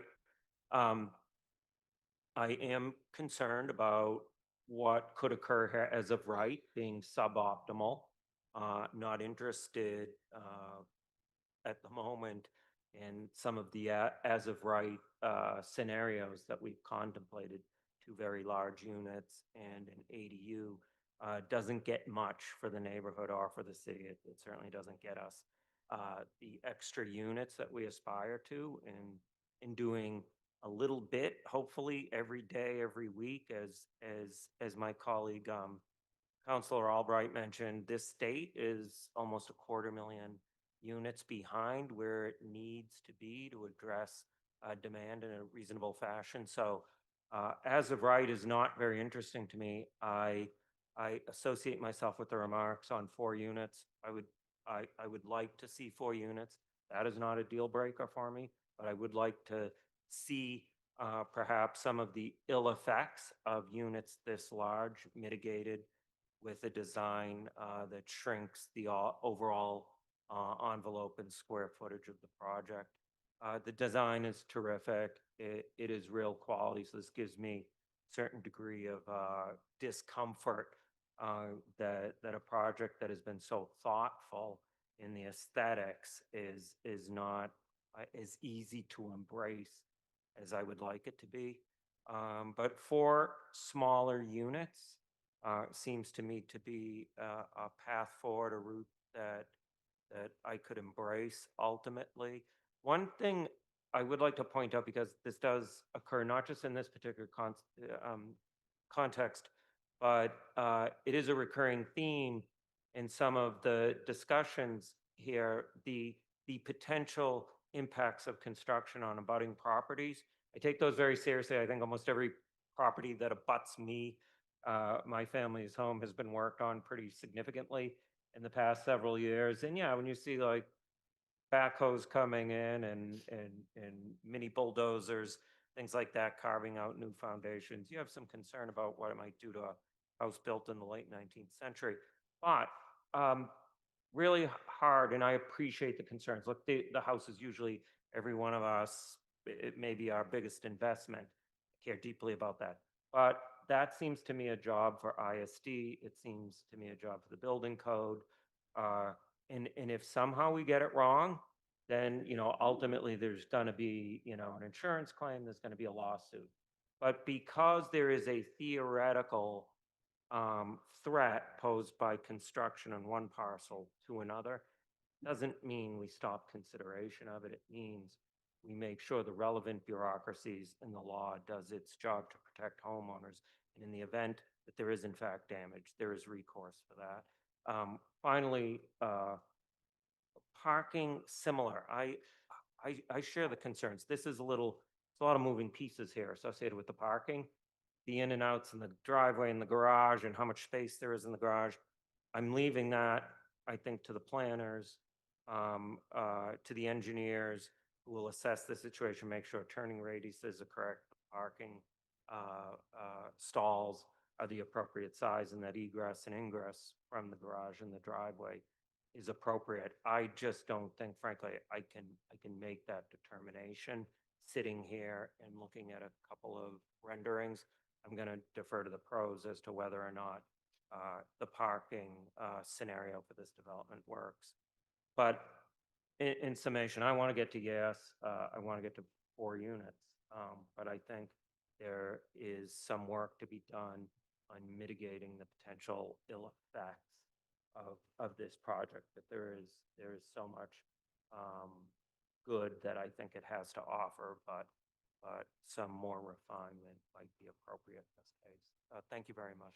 Thank you, Councillor Golden. I think we're getting close to wrapping up this topic for the night. Councillor Wright, thank you for being patient. Oh, thank you. So I like the design, but I think it is too big for the lot. And I have concerns going to 4 because that's setting a precedent. We have other places in the city that we upzone for much higher density. And MRT is one. I mean, you could have up to 10 units on an MRT lot. So, and there's no 3 or 4 families on here. And they're going to, just down at the end of the street on Washington, I think it's on their street or very close to it, there's going to be a lot more density coming. So I don't think it needs to be in this neighborhood. And I just want to point out, I know Councillor Albright was, checking with Zillow. Zillow includes all living space. And even though as part of the FAR agreements, and it's not in the documents, the attic, if you look at the drawings, 3 out of the 4 units have bedrooms in the attic, and one even has a bathroom. So those extra space would be added on Zillow to compare apples to apples. I think you need to do that. And I have a concern. I mean, we need family units, smaller family units, but I have concern in the garage. Let's say there's 4 units, and if 2 of them had minivans, and most families or a lot of families do, we have a minivan, would they fit in there and would they be able to get out? That's a concern for me. Thank you. Thank you, Counselor Wright. Counselor Maliki, I see you've put your hand up too as we near the end of this. So I'm hoping you're going to be as concise as some of the neighbors were. Go ahead, please. And we know we're going to conform to the tree ordinance. Okay, I'm on a tablet, so I'm having trouble with controls. I'll just talk about one topic. The parking situation there really concerns me. The garage spaces look like a real pain to maneuver into and out of. And based on the experience of listening to people about the winter overnight parking ban and street parking in general, and there are people who have off-street parking and would rather park on the street because it's easier. I don't find it reassuring to have 2 spaces in an awkward garage for a 4-bedroom unit. There could easily be 3 or 4 cars from a 4-bedroom unit. We've heard from a lot of people in the context of the parking ban saying, our college-age kids, they have jobs in different places. Every one of our 4-person family needs a car.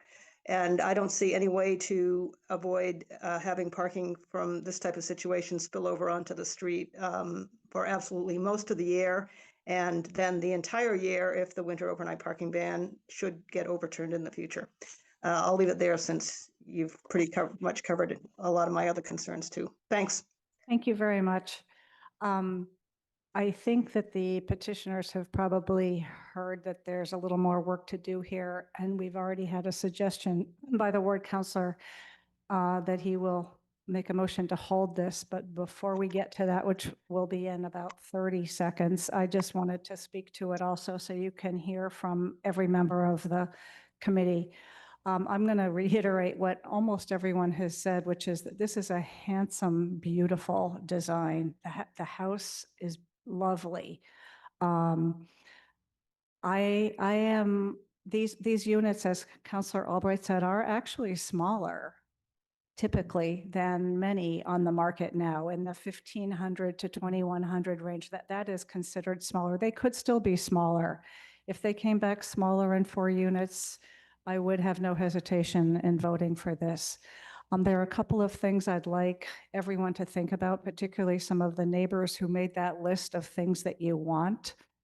This will seem like a really petty issue, but I'd like you to reconsider the desire for an 8-foot high fence. That is like a blockade. That is like a structure next to your house. It is considered a spite fence and may not be allowed by zoning. So just think about what you're trying to not look at when you ask for an 8-foot fence. I'm a landscape designer and have been advising people about this for years and was the city's first open space coordinator. So an 8-foot fence is pretty huge. I'm concerned, as Councillor Leary raised and other people referred to, for the neighbors to think about what could be built here by right instead of this that I think could be a lot worse than this. You could have 2 relatively large side-by-side townhouses. You could have 2 driveways and curb cuts instead of 1, which is definitely a less safe situation for pedestrians and bicyclists and interaction at the end of the driveway. We warn people of this all the time when you object to things in special permits, what you might get instead. And I just want everybody to be very aware of that. I appreciate that the Newton Historical Commission reviewed this, and they have some very discerning architects on their committee. I was at that meeting, which is the first time I saw this project. I appreciate that they reviewed it very thoroughly and they gave it their approval. So I appreciate that our engineering department will review the engineering plans and handle some of that, that the planning department will build in construction management. And I'm not sure if there will be a geotechnical study, but concern for structural integrity of neighboring properties is part of all this, as is the tree ordinance. So some of these things will be covered later. The parking, I'm assuming that the two surface lots that some people wish weren't there was done as a nod to the neighbors who don't want more cars on the street. There's going to be guests, there's going to be visitors, there are going to be deliveries, there's going to be Uber pickups. It's great to have spots, I think, to provide for that that's off street. So that's just another thing to think about. Those are just some of my thoughts. You've heard now from the entire committee, and I think we'll go back to Councillor Lucas for a motion. Yeah, I move hold. Keep the public hearing open and hold. I think we can do that on the voice. All in favor, please say aye. Aye. Is anyone opposed? Is anyone abstaining? We'll see you again. Thank you. And again, thank you to all the neighbors who took the time to come and speak up. Thank you very much. It's getting late. It's 20 minutes of 9. We're going to move on to our third item, which is number 103-26. It's a request for a special permit to allow 3 attached single-family dwellings and reduced front and side setbacks at 11 Parsons Street. Again, we'll hear first from the planning department with a summary of this project. This project has been before us previously. All of us are somewhat familiar with it. So let's hear first from planning. I believe, Zach, is that you? Yes. Thank you. Go Madam ahead. Chair. I'll go ahead and pull up the presentation right now. Great. Okay. Are you seeing the slideshow? Yes, we are. Thank you. Great. Okay. Oh, I think I just got rid of it on accident. Let me see. Okay, there we go. We see it. Thank you. Yes. Good evening. My name is Zach Melcher, Planning Associate for the City of Newton. I'm presenting petition number 103-26 at 11 Parsons Street, which is a request to allow 3 single-family attached dwellings and to reduce front and side setback requirements. For the neighborhood context, the property is located in a multi-residence 1 district in West Newton, improved with a single-family dwelling constructed in 1874. The surrounding properties are a mix of single and multi-family homes. This is one of the largest lots in the neighborhood. And as shown on the map, there is a city easement for Cheesecake Brook in the southern portion of the lot, which is considered part of the FEMA flood zone and requires approval by the Conservation Commission, which I will touch on later. In terms of the zoning relief requested, a special permit is required to allow single-family attached dwellings in MR1, and the proposed work will encroach into the front and side setbacks.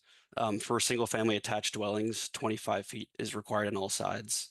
And in this case, the front setback is measured at 21 feet and the side is measured at 8.8 feet. In terms of the criteria, the site is an appropriate location for the proposed 3-unit single-family attached dwellings with reduced front and side setbacks. The proposed single-family attached dwellings as designed will not adversely affect the neighborhood. There will be no nuisance or serious hazard to vehicles or pedestrians. And access to the site over streets is appropriate for the types and numbers of vehicles involved. In terms of the analysis, the lot is oversized and can accommodate 2 residential buildings. The proposal divides the 3 units into 2 buildings, which helps keep the overall height and massing in line with other homes in the neighborhood. The lot is uniquely shaped, and the Cheesecake Brook Conservation Area lends itself to position the buildings and parking in one area of the site. Additionally, the proposal has been reviewed by and approved by the Historical Commission and Conservation Commission. And the parking will be partially below grade, which helps minimize the visual impact of the site and the surrounding area. And the petitioner also provided turning analysis, which shows how vehicles enter and exit the parking stalls below the buildings. So that concludes my presentation, and I will turn it back over to the committee. Thank you very much, Mr. Milcher. We can hear now from the petitioner's attorney, I believe. Mr. Morris, you're going to be presenting a little infill from whatever was missed in that. Thank you, Madam Chair, members of the Land Use Committee. For the record, my name is Terry Morris, and I am an attorney with offices at 57 Elm Road, Newton. And I'm here representing the owner of the property, Mr. Tom Zhu, who owns the property under LLC, 11 Parsons LLC. I appreciate Zach Melker's presentation. He probably stole most of my thunder, but if we could share the screen, also with me this evening is Mr. Lucas Carbier, who will control the screens on the screen because I'm technically illiterate. Mr. Morris, I don't think Mr. Milcher stole any of your thunder. It gives you the opportunity to present less so we don't have to do redundancy. You don't That's have to fine. repeat anything he already. Okay. gave us.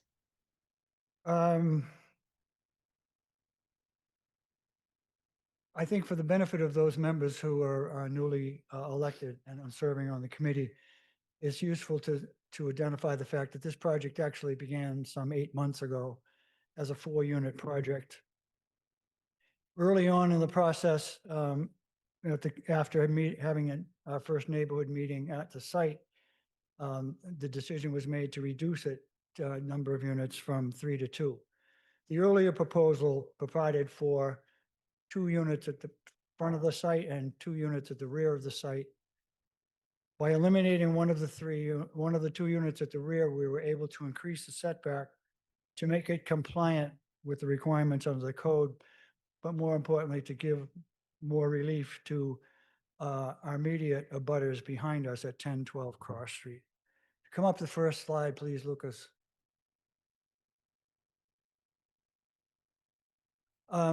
You see here the assessor's map and the existing conditions,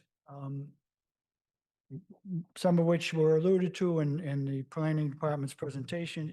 It is the largest lot on the site, but you have an idea, look at the irregular shape. Probably the single most important thing about the situation of this lot is its proximity to the Cheesecake Brook, which lies along the southern border of the site. And it's that factor that actually informs most of the site planning associated with this project. One additional note that wasn't mentioned, but was mentioned in the planning report, is that the topography of this site rises 10 feet proceeding from the southern end, the Cheesecake Brook, up to the northern end of the site towards Watertown Street. Next slide, please.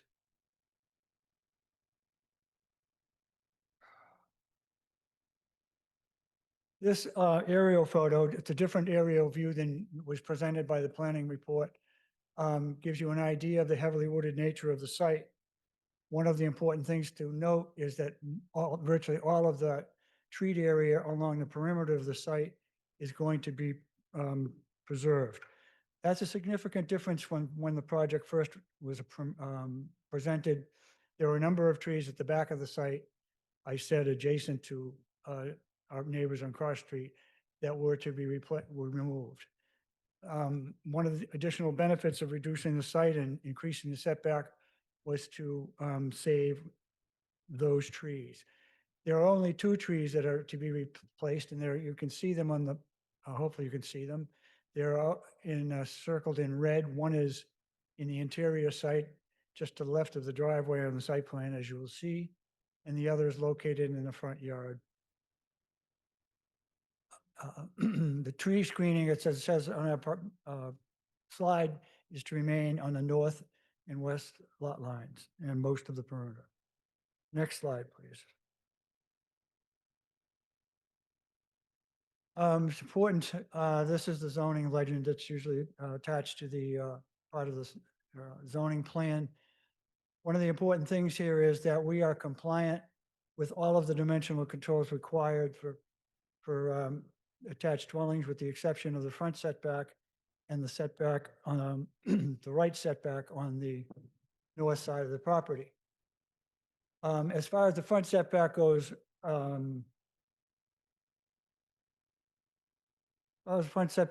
we have aligned that setback with, that actually is the same setback as was on the existing house, and it aligns with the property at 19 Parsons Street. I don't have to go through the list. You've probably seen that in the memo. As I said, we comply with the lot coverage, which is also a condition that most people are concerned about with attached dwellings. It should be noted, again, for the new members, the dimensional controls for attached dwellings are increased over that of single and two-family homes. Chief one of those is lot coverage. A single-family home in this district can have lot coverage up to 30%. The lot coverage for attached dwellings is reduced to 25, and as you can see here, we are compliant at a little over 20% lot coverage. One of the other concerns, of course, is the increased setback, 25 feet all around. You're familiar with that from the last petition. We are compliant with that, as I said to you on the rear line. When I will change the, let's see, I'm going to change to the next screen in the interest of brevity and non being repetition. But you can't see, but which I will point out running along here, you can see this is the lot line. One of the interesting things is that the setbacks for the old lot, this is an old lot. The setbacks for old lots are 7.5 feet side setback. In fact, that's probably how this building was able to be built. The new lot requirements are 10 feet. We are compliant. Both buildings are compliant with the old lot setbacks. Actually, they exceed the old lot setbacks. As pointed out in the planning department's memorandum, it's noted, they take note of the fact that these setbacks are likely driven by the proximity to the Cheesecake Brook and the resultant jurisdiction that the Conservation Commission has over development of the site, as well as the irregular shape. Next slide, please.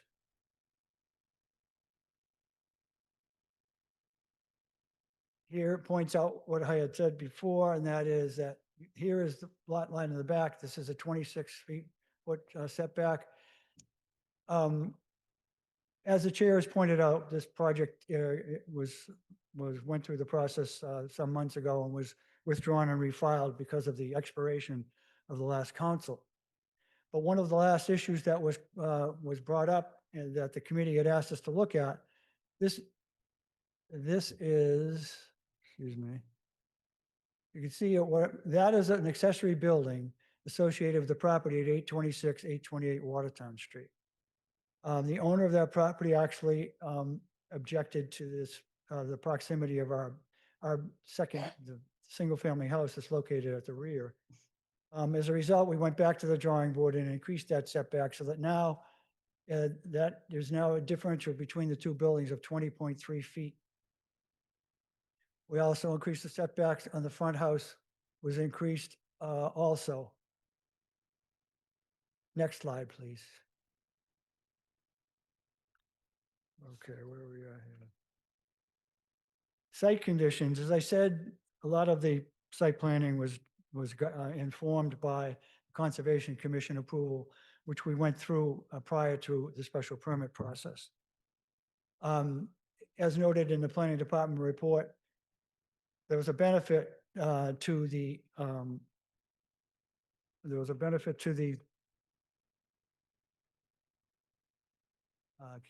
compact configuration of the buildings as a result of the fact that 1/3 of the site is governed by the Concom wetlands. But also noted as a favorable finding was that there is a resultant increase part of our project and going through the process with the commission, there's an increased flood storage provided above what is required by the stormwater ordinance. This is obviously stormwater control has been a concern given the precipitation that we've experienced here in Newton. And we're pleased to be able to report that our stormwater system is above what is required. The last thing that's significant about the commission control was we have the area is protected, the wetland area is protected by a 4-foot protection fence, as well as the existing trees. Next slide, please. Obviously, at a presentation like this, there are a number of frequently asked questions. We thought we would anticipate those, and the answers to those questions appear on this slide. There's often whether they ask about snow storage, and I would report as on the screen, sufficient capacity along the southern end of the driveway and on landscape area between the buildings. As far as the utility service, there's going to be all new utilities installed, and they will be installed underground, which again is something that the committee has looked towards. Special features about the buildings themselves: bike storage is provided within the garages. Individual trash is also provided within the garages. From a safety concern, the buildings are code compliant with the NFPA requirements, and the rear building is sprinkled because of its distance from the street in requirements, the NFPA requirements as well. Neighborhood context, which is something which was commented upon in the planning department memo, and that this is consistent with the neighborhood character given the present composition of housing in the neighborhood. We intentionally divided this building rather than have a triplex building side by side by side. We divided it into 2 buildings, single family essentially, and a 2-family, to make the scale of the buildings more consistent and compatible with the development pattern of the neighborhood. Lastly, sustainability. These units will be stretch code compliant. Stretch code is another consideration that most lately has been of chief concern amongst the committee in the past, and we are pleased to report that these buildings will comply. Also, the units will be all electric, EV car ready, and solar ready as well. Lastly, next screen. Details of the building itself. Traditional materials will be used: asphalt shingles on the roof with black metal accents for the gutters. Siding will be wood look composite siding using James Hardie or similar. The trim will be painted composite with AZEK or similar. And the windows will be Pella 400 series energy efficient windows. With that, Madam Chair, that concludes our formal presentation. And we are now available to questions from the committee. Thank you for the opportunity. Thank you, and thank you for sticking around. We're going to hear from the public, and then we'll take it into committee, and there may be some more questions for you. Are there any people in the chamber who would like to speak? Come on right up to that microphone. As you probably heard before, you'll have 3 minutes. Give us your name and address. Good evening. So my name is Xin Tang. I'm a resident of 12 Cross Street. So really appreciate the opportunity for City Council to give us opportunity for us to make our voice heard, but also have them carefully considered. So this 11 Parsons Street really has been very close to our home and very close to our heart for all the neighbors. Right? So this matter, if we handle it irresponsibly, such as this tearing down one single family and building to 3 units in this MR1 zone, in this handle would actually have a nasty negative impact on many of the neighbors, our day-to-day lives for decades to come. So I would actually like to bring up 2 issues. One has to do with social responsibility, and the other has to do with environmental responsibility. Let's start with social. So that's about school system. So on this near the Parsons Street on the Washington Street, there already are a huge complex, right? So with a lot of affordable housing being added. So really, as a family, as a parents there, we really worry about the school system, which at this point is very much overcrowded, underfunded, and short-staffed. Right? So with all those added families to this community, what are resources able to support this family? We welcome new members, but that's really is a major concern for us, not only on the street, but also beyond. Another issue I would like to bring up really has to do with environmental impact. So in the spring of 2024, so the builder actually dumped construction material on the site without a permit. And that actually, we have a neighborhood witness, we have a photograph, and even that satellite imagery just shows that dumping, right? So this, and we have established that with the city authority. So unfortunately, that dumping have introduced Japanese knotweed, which is a very bad invasive plant species. So we've been, and the mitigation effort by this by the builder really has not been sufficient. Because according to Massachusetts guideline, you should dig down this by 6 feet and then really to observe for 2 years before you consider building. Because otherwise, this invasive species is very damaging to the foundation. So really question the wisdom of building additional unit right on the land that has just introduced this invasive species. So this, in closing, I really like to reiterate a point I just raised last summer on this conference. That is like, so any building, the vision of building a better Newton really has to preserve or enhance the city, but not to diminish the community. So we really consider this is not inconsistent with the character of this community and the diminishing effort, and to really advocate for responsible 2-unit development. Thank you. Thank you, sir. Sure, come up and then I'll take 2 from here and then I'll go to some Zoom speakers. So just give us your name and address, please, sir. Thank you. Harold Hatch. I live at 19 Parsons Street. So we're the property immediately to the south of 11 Parsons Street. And so a couple of concerns. Our property is sort of at the bottom of a small hill on Parsons Street, which is a very narrow street. If you've been there, and cars come zooming down this hill at, pretty fast speeds. And, when cars are parked along the side, Parsons really almost is like a one-way street. And backing out of our property, there's been a number of times that we've come close to being hit by some of these fast-moving cars. So the addition of, 6 additional cars coming through Parsons, and potentially parking on the street as well is a concern for us. Additionally, we are right next to the Cheesecake Brook, and every time there's a heavy rain, our backyard is got standing water in it, and in particular, our basement on the north side, the side facing the property in question, almost always has small amounts of water dripping in. So we realize that this has gone to conservation and has been approved for flood mitigation, but that we still do have some concerns on the impact to our home, both during the construction and then the final project of this, a site of this scale. So thank you. Thank you, sir. I'm going to take 2 people on Zoom who have their hands up, but then I'll come back to in the room so you can go up if you want, or just wait till the second one has spoken. Mr. Techler. Can you hear me? Yes, we can. Thank you. Tim Techler, 40 Cross Street. I live at the other end of the block. The character of our neighborhood is primarily single family and some 2-family units. The recent teardowns around the block, if one just walked around the block, there've been 6 of them in the last 8 years, have been 2-family projects.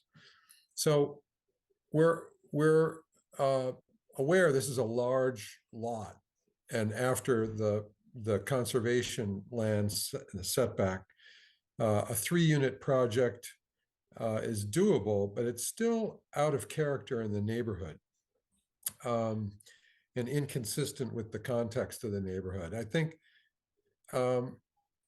the developer has done a few things. Reducing it from 4 to 3, good. Definitely has an architect on the case now, and the project looks better than it did. I think the rear unit, that is unit 3, is still too large. I could support 3 units if the third one was smaller. And that's kind of consistent with the previous project you heard. i- uh, if that if it were reduced in size, it could possibly have greater setbacks in the back and on the side as well, even though they've been increased slightly. But I appreciate your time and I appreciate your consideration, and thank you very much. Thank you. Let's see, Alex Croto? Am I pronouncing your name correctly? It's Alec Croto. Thank you. 166 Pond Brook Road in Newton. I'm testifying in support of this project. I think it's a very good kind of missing middle project that Newton needs. I think it actually enhances the character of the neighborhood because it provides missing middle housing that Newton desperately needs. Instead of these kind of tear downs we're getting where people build gigantic homes, we're getting 3 units that on a lot, which is perfect for what Newton needs. I think it's a great way to bring in gentle density to the neighborhood. I think the developer is doing a good job by kind of building it with traditional New England materials, kind of making it look good. So I really think this is a win-win situation for Newton. And I think everyone should approve this. We're in a housing crisis right now. We need to build 220,000 new units by 2035, so every unit counts. And I think this is really helpful. We need to be able to keep the young families and young professionals in the Commonwealth of Massachusetts. We don't want to see these people go and leave to other states. So we need to be very methodical about building housing, keeping family here, and keeping our economy strong. So I'm a proud supporter of this, and let's build, baby, let's build this, and hopefully we can get this approved. So thank you. Thank you, Mr. Croto.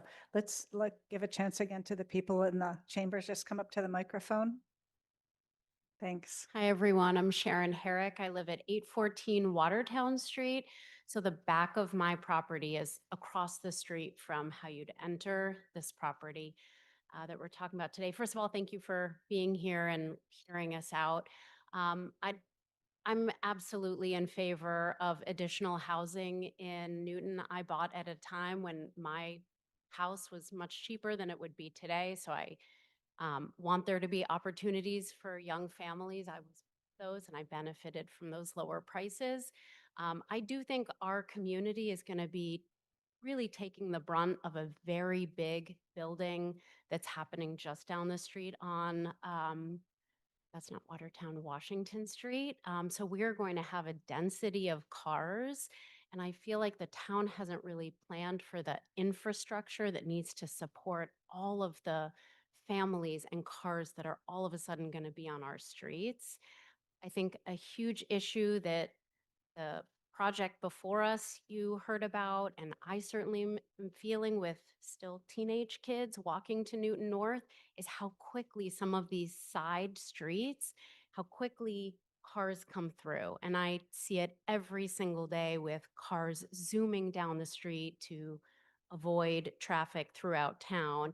And we're going to have a ton more cars on the street with the new facility that's being built on Washington. So that's a big concern on my end is the cars, the safety of our kids. We want people outside, and yet the streets are a real concern. Our street, Parsons, is very narrow. If you have a car on either side, you cannot pass through. So I think we'd have to consider how the street can really accommodate cars. And I think the reality is all of the cars of folks visiting these homes and their kids as they get older will absolutely be on the street. So now we're adding to density and there is no overflow for this facility. There is one driveway. Everyone has to pass through. So if there are people visiting, they will be on our street. So just wanted to address the traffic and safety concerns for our community. Thank you. Thank you very much. Come on up. Good evening. My name's Sonia Gregory. I live at 16 Cross Street, and I'm facing the back, and I would love to see a 2-unit house. I do appreciate Tim's comment on maybe a smaller third unit in the back, because you can't tell from the rendering, but that third unit, it's as high as the first one, and there's nothing there right now. So all the main bedrooms of the other houses are going to be, we're looking into each other if there's this third unit coming all the way to the point where it is. So maybe something a bit smaller, still more housing, but not something encroaching so much into 10, 12, and 16 Cross Street. Thank you. Thank you. Good evening, everyone. Sorry. My name is Peng Xia. I live at 23 Parsons Street, just 2 houses away from 11 Parsons Street. So, What number did you say? 23. Thank you. Sorry, 23 Parsons Street. So, firstly, I agree all my neighbors' points, but I want to emphasize one is the traffic, because as many of my neighbors mentioned that Parsons Street is very narrow. So it's very hard. I think it's the capacity of the Parsons Street cannot just include another 6 or even 7 cars, or even that's my big concern. And actually now it's very hard for us to drive out, especially if there is some activities or there is some activity around the area, and many cars parking on off street of Parsons Street. So it's very hard for my family to drive my car out of the street. So this is my big concern. Thank you. Thank you. Welcome. Good evening. My name is Jeff Plord, 826 Watertown Street, and 11 Parsons abuts us. It's in the rear in our carriage house. I also wanted to address the parking because I think this it's proposed that it's going to be tandem parking. And I had lived in a situation, owned a condo, it was a tandem parking situation. And what happens on a regular basis, very common for a husband and wife to each have a vehicle, and so the husband or the wife comes home and gets a call, hey, I got to be out early tomorrow. You know what, I'll just park on the street, it'll be easier in the morning, right? There's no question with this parking situation, as the other neighbors had mentioned, there's going to be cars parked on Parsons Street. There already are, and that's an issue. And the one other thing I would argue is it's considered one of the bigger lots in the neighborhood, but not really when you consider the conservation land that can't be built on anyways. So it's really being built, in that there's really no yard or play space for kids or anything like that. It's just all housing. And yeah, I just think it's just a little bit overwhelming and does not fit into the neighborhood plan. Thank you. Thank you very much. I'm going to go now just to someone on Zoom. Unless, would you like to come up? Were you going to come speak? If you'd like to do it now, before you give birth. Thank you for being so considerate. Hi, everyone. I'm Ru Xue. Our house is at 10 Cross Street. So we are very close to one side of the bigger unit the builder proposed. One of our concern is that we don't see a clear mitigation plan on the Cross Street. So as our neighbor have mentioned, some of them have experienced flooding over the past few years. And with 2 more units built on this land, the same land, we're even more concerned in the future. These issues could be even get worse. And another concern is these 3 units built on a wetland protection zone, and a large portion of the land is wetland, which cannot be used for daily activities. So basically, those 3 units are just built on the rest of the area, the lot area. It's just making the entire district even more crowded. So that would be all for me. Thank you very much. Sure, come on up. Then I'll go to Zoom next. Good evening, and thank you for the opportunity to speak. My name is Muweni Liu, and I live immediately to the left of 11 Parsons Street. That's a northwest. So my property runs parallel to the 11 Parsons Street lot. And I would like to describe how the proposed 3-unit development would directly affect my home and yard. So I came here for several times. This time I'm gonna focus on how they impact my property. So currently, my backyard already received limited sunlight because of the position of the existing house at the 11 Parsons Street. In the morning, only a small portion of the left side of my yard gets sunlight. Well, much of the right side is already in shadow from the current structure.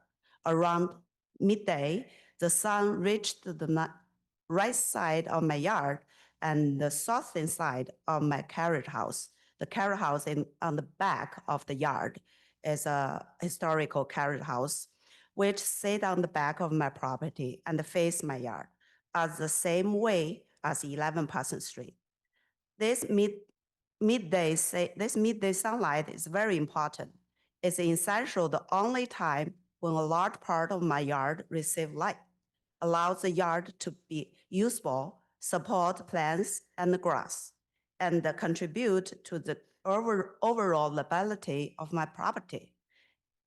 Under the proposed plan to construction 3-unit at the height currently show, the mass of the new building would block sunlight from multiple directions. So based on the layout and the orientation, the new structure would cast the shadows across my entire yard. The limited morning light would be reduced, and the midday sunlight that currently reaches the southern side of my historical carriage house and yard would likely disappear altogether. This would mean that my backyard would remain in the shadow for most, if not all, of the day. Losing essential or direct sunlight would significantly affect how we use and enjoy our outdoor space and would negatively impact the quality of life at our home. I support a responsible 2-unit development, which would be more consistent with the scale of the neighborhood and would greatly reduce the impact on the neighborhood homes like mine. So we support the city's policy of building a new Newton and thoughtful development. However, we oppose overdevelopment by builders and that harm Newton's historical character and the values that make our communities special. Thank you Thank you very much. Thank you. I'm going to go to someone on Zoom, Peng Zia.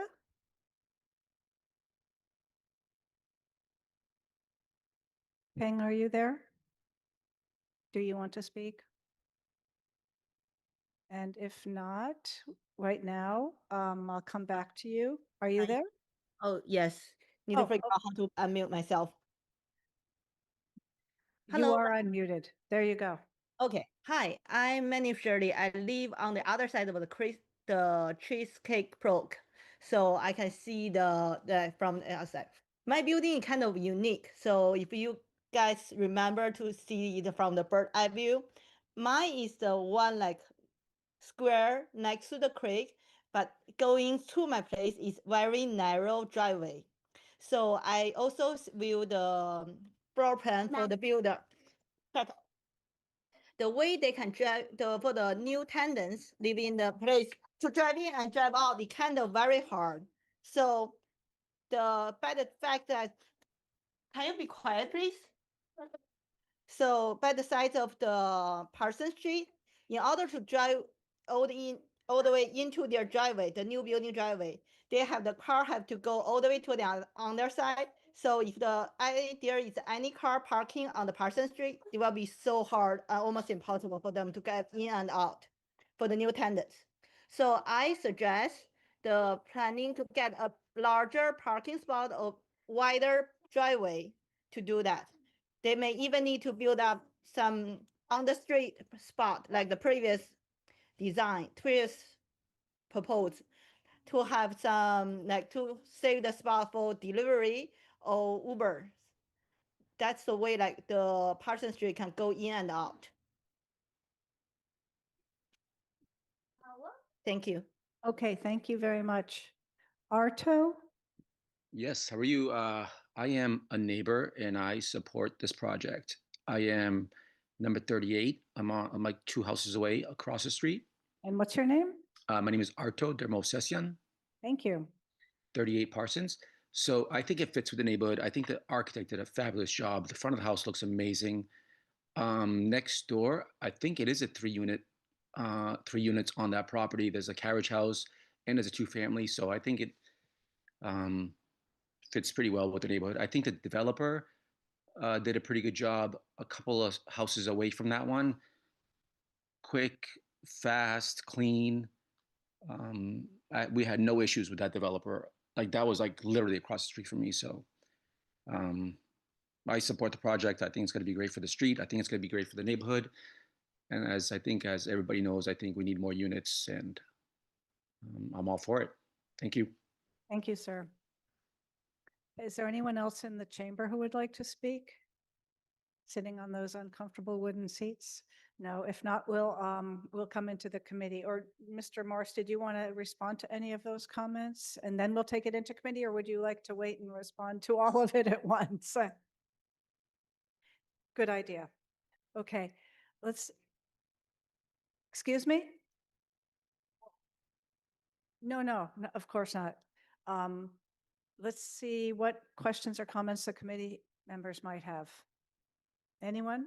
Don't be shy. Councilor Lucas. As I slowly raise my hand. I know. Thank you. Well, it's that it's getting late. Yeah, I know. Let's see. Mr. Morris, I'm going to ask that you come to the microphone. I'm going to make you get up. I'm sorry. This project was here in December. We heard from the neighbors that that 3rd unit was a little too big, and just in between that last public hearing and today, did you hold a neighborhood meeting either in person on site or on Zoom? No, what we did was we sent a copy of the plans to the neighbors in advance of this hearing. So this is the first time you have heard from them? No, I had reached out to Xin Tang, was one of the neighbors who graciously gave me email addresses for people so that I could communicate them, give them the full set of plans. And then the last communication I received was the letter that you received, basically in opposition. Yeah. Okay. And just with what the committee sort of recommended last December was that they were in favor. I'm going off of memory, Chair. You correct me if I'm wrong. There was a straw vote to that effect. That's correct. Yeah, that we're in favor of the 3 units of a special permit on site. How much has the project changed since last December? I just want to make sure. Okay, we're glad you talking asked apples that to question.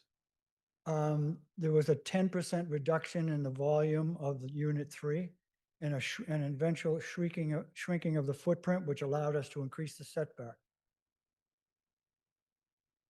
So unit 3 shrunk by 10%. 10%, right. Yeah. So what is it? What was it then? What is it now, if you don't mind? It's 30, it was 3,300. It's now 29 and change. 2,900. So about, And the other 2 units are around 26. so 2,600 for units 1 and 2, about 2,900 for unit 3, give or take. Okay. I mean, this is what, I'm going off of memory, but this is what the committee asked for, a reduction. Is your client willing to go any lower than No. 10%? No, No? So it's going to be a special permit or the by right alternative? do you know what the by right alternative is? Sure, why not? Well, I did sit through the previous petition, and there was quite a bit of discussion amongst the neighbors and the response by some members. The two-unit would be a little less than 4,000 square foot in size. And as far as the parking goes, units that big are, because the city ordinances do allow 3-car garages, that you would probably not see a reduction in the number of cars entering and exiting the site with a 2-unit plan. Oh, I agree. That's what makes this job so difficult. I know, I did it once. Yeah, I know, and I think you had something to do with the single family attached, I heard. So this is it. It's 2,600, 2,600, 2,900 Well, no, those aren't exact figures, but in give or take, change, yes. approximately. So 26, 26, 29, 6 parking stalls. Or we, Parking all out of sight under the building. yes, I understand. I understand. 6 parking stalls or 2 4,000, give or take, square foot homes with a minimum of 4 parking stalls. Right, but the other consideration is, as I said in my presentation, this is an old lot. We are now only required to have a 15-foot setback in the rear. And right now, we have close to 27 feet set. Yeah, And I'm the- just, And the setback is only required on the side is 7.5 feet.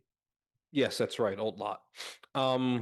Yeah, I'm just putting it out there just for everyone on the committee, just so that we can compare apples to apples and for the public that's listening in. So it's, I think the by right alternative, I don't know if it's better or worse, but just if the main concern is cars and traffic, it's basically the same. I am a little bit disappointed that you didn't hold a neighborhood meeting just so that you could explain this to them. This was taken up in December. We went into the Christmas holidays, and given the winter we had, there was no chance for an on-site meeting. And without email addresses, I couldn't have a virtual meeting. So we did the best we could, and I think we succeeded, because as you see, everyone knows what's going on. I understand. Oh, yeah, I understand, but I just would have wished you would have had at least a Zoom meeting prior to this public hearing, just so that you could have incorporated some of the feedback into any changes. How would I have invited them without the email addresses? If you just get one, you can get more. That's Or that's the you, road I took. or you put letters on doors and you say, please provide your email address. I would like to hold a Zoom meeting, or just give them the Zoom address and they can come. That's where I'm a bit disappointed. But it's between 3 units, 6 parking stalls, 2 large units, which we've heard from the prior special permit earlier this evening or earlier tonight. And they're going to be 4,000 square feet a pop. So I guess that's what we're going to be voting on tonight. And an That's- ADU. Pardon? And an ADU is allowed too. An ADU is allowed, and I go back and forth on that just because I don't know if that's, if they put in the ADU, my understanding of the ordinance, which is not in front of us, is that that 4,000 that counts to the FAR, I think. But I'll leave it at that for now. Thank you, Chair. I'm all set. Thank you. Counselor Block?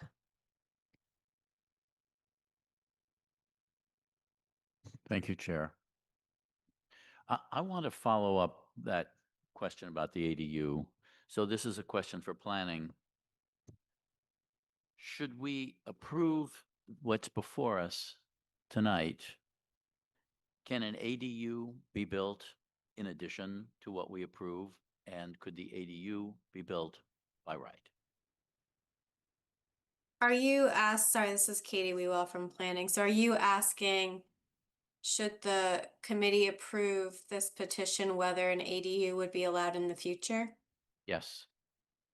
I would think that that would require an amendment to the special permit to allow deviation from the approved plans that get referenced. I'd probably ask Attorney Temple to confirm that, but I think it would require an amendment to the special permit. And we would need to see what that looks like. Is it another structure? Is it internal? What would be proposed? Mr. Temple, you have an opinion about this? Let's assume it's an addition, attached or detached. but that it would increase the square footage of this development. Yeah, I think that's right, what Katie said, though I'd probably want to confirm it to be certain. But I think she has it right. Yeah, and I think hypotheticals are always challenging, but just a reminder, the additional square footage may have ramifications on lot coverage and open space, but for single family attached, FAR does not apply. So that is just one difference to be mindful of. I think what we're trying to though understand is if we don't approve this, 3 single-family attached dwellings, if they built by right, would it be the same or more impact in terms of 2 units plus an ADU, the same number of cars? Is the by right option going to potentially be the same or worse than this attached? Actually, Chair, I was getting at a slightly different question. I think that was where I was hearing Councillor Lucas go and where I was going to go. So I'm just piggybacking on yours if yours was not fully answered yet. But No, I think- the other thing is we would like that kind of a comparison. Sure, sure. Comparisons are always of interest and they often are hypothetical. So, I understand what you're getting at. So continue yeah, with what yeah. you're Well, trying to aim at. this is probably a topic for a broader discussion. Well, you're Um, talking about this particular petition. Well, right. What I wonder about is when we compare the by right option to the proposed option, I never hear the proposed option being enhanced with its own ADU. So it makes me wonder if we are doing the proper kind of analysis that we ought to be doing, if that's of concern to us, if we want to know what could be built by right on this parcel, given its size, and what a new development could end up being. And I'm still not sure I have an answer to that question, but I have a question for the petitioner regarding the shadows. Member of the public talked about the shadows that would affect her. Has there been a shadow study done of this development? Mr. If I Morris? could have Mr. Cabia Lucas, could you bring up sheet number 5 or sheet number 6?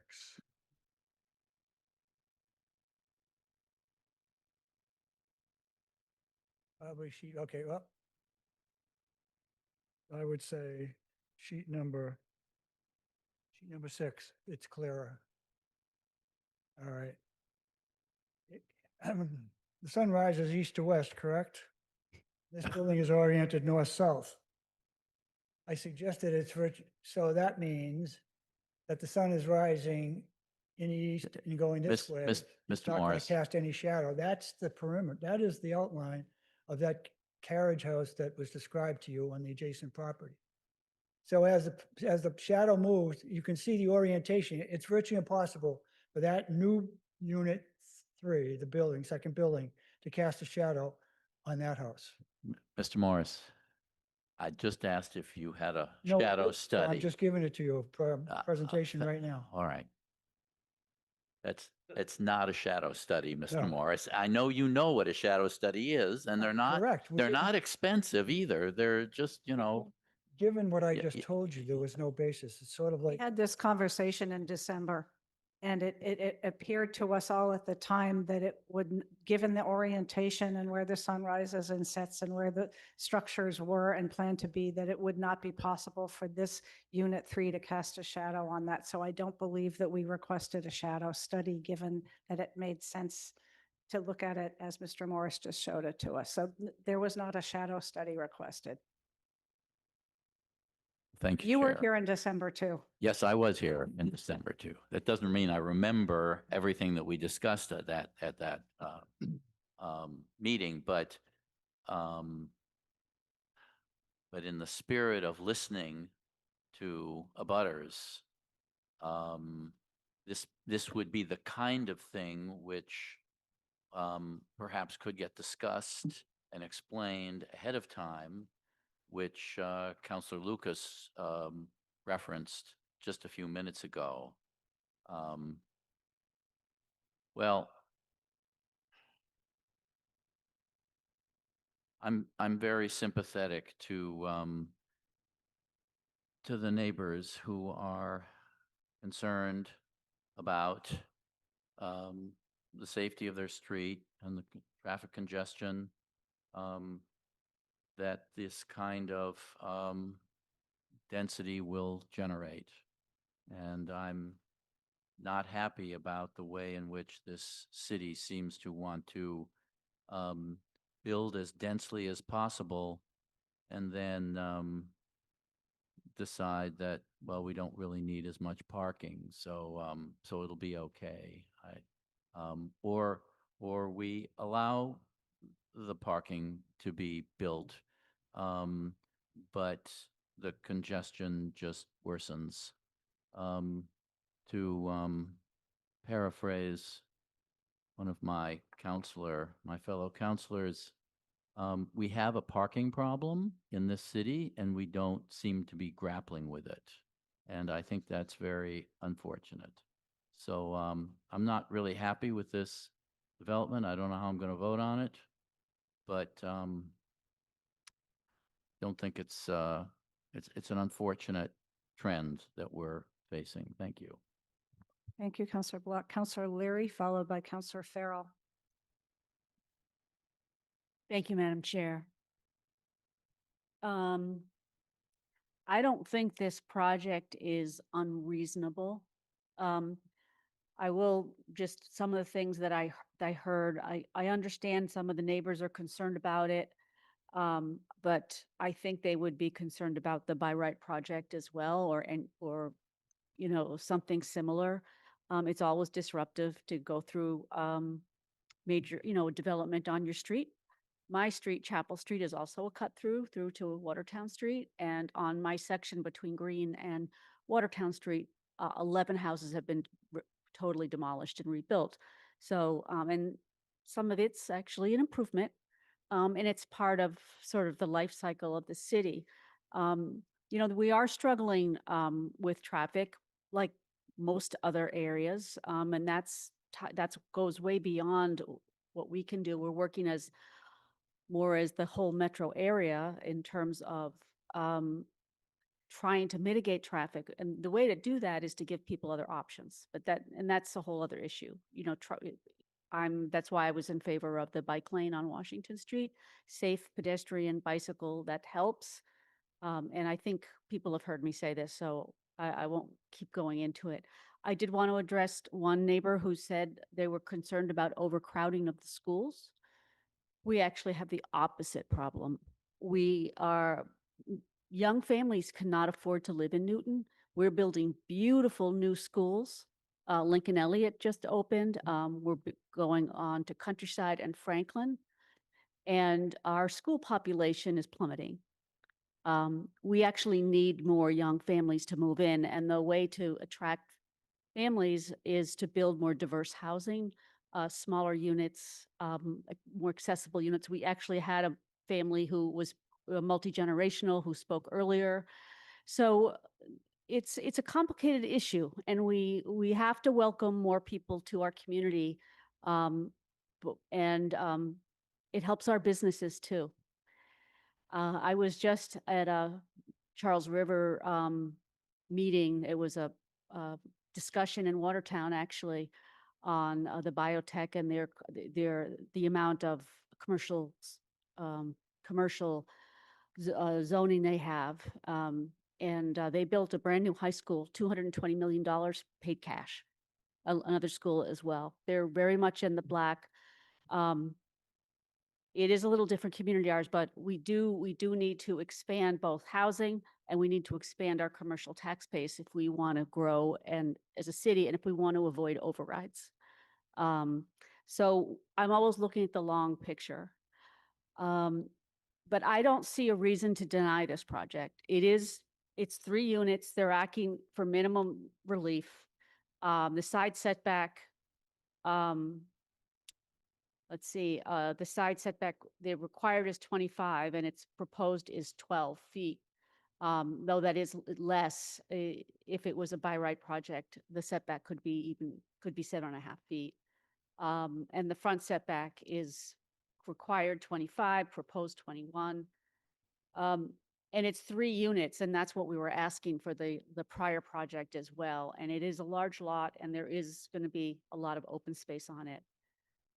So I'm inclined to approve this project based on, it's a reasonable project. There's other 3 housing that have 2 units plus an ADU, 3 units. I don't see a reason why this would be difficult for the community here. So those are my thoughts. Thank you, Councillor Leary. Councillor Farrell.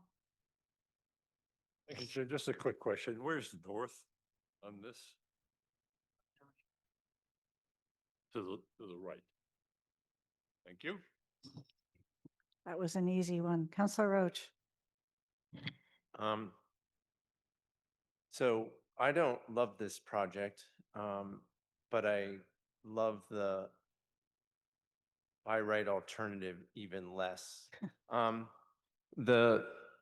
think that my colleagues have captured the comments from the community, and so I hope that everyone feels that they've been heard. It's unfortunate that this is 3 units of 2,400, and nearly 3,000 square feet. This is not the size of units we need. Same conversation we were having earlier. 4 smaller, 1,500, 1,750 square foot units both would have been smaller massing and provided the housing we need. These are going to be even more expensive. So unfortunate.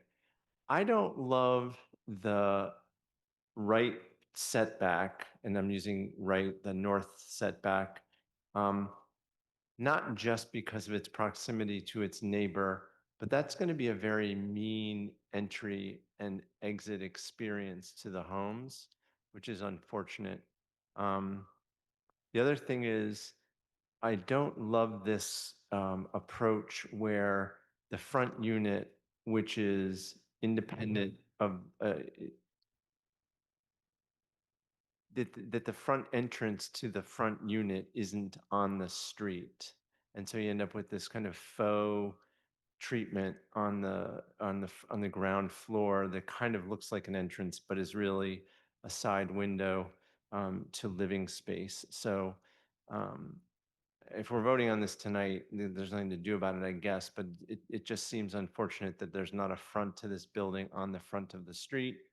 There's a weird gap, and maybe the person who's driving can show us the Parsons Street elevation. The person Terry, the person who's doing the PowerPoint?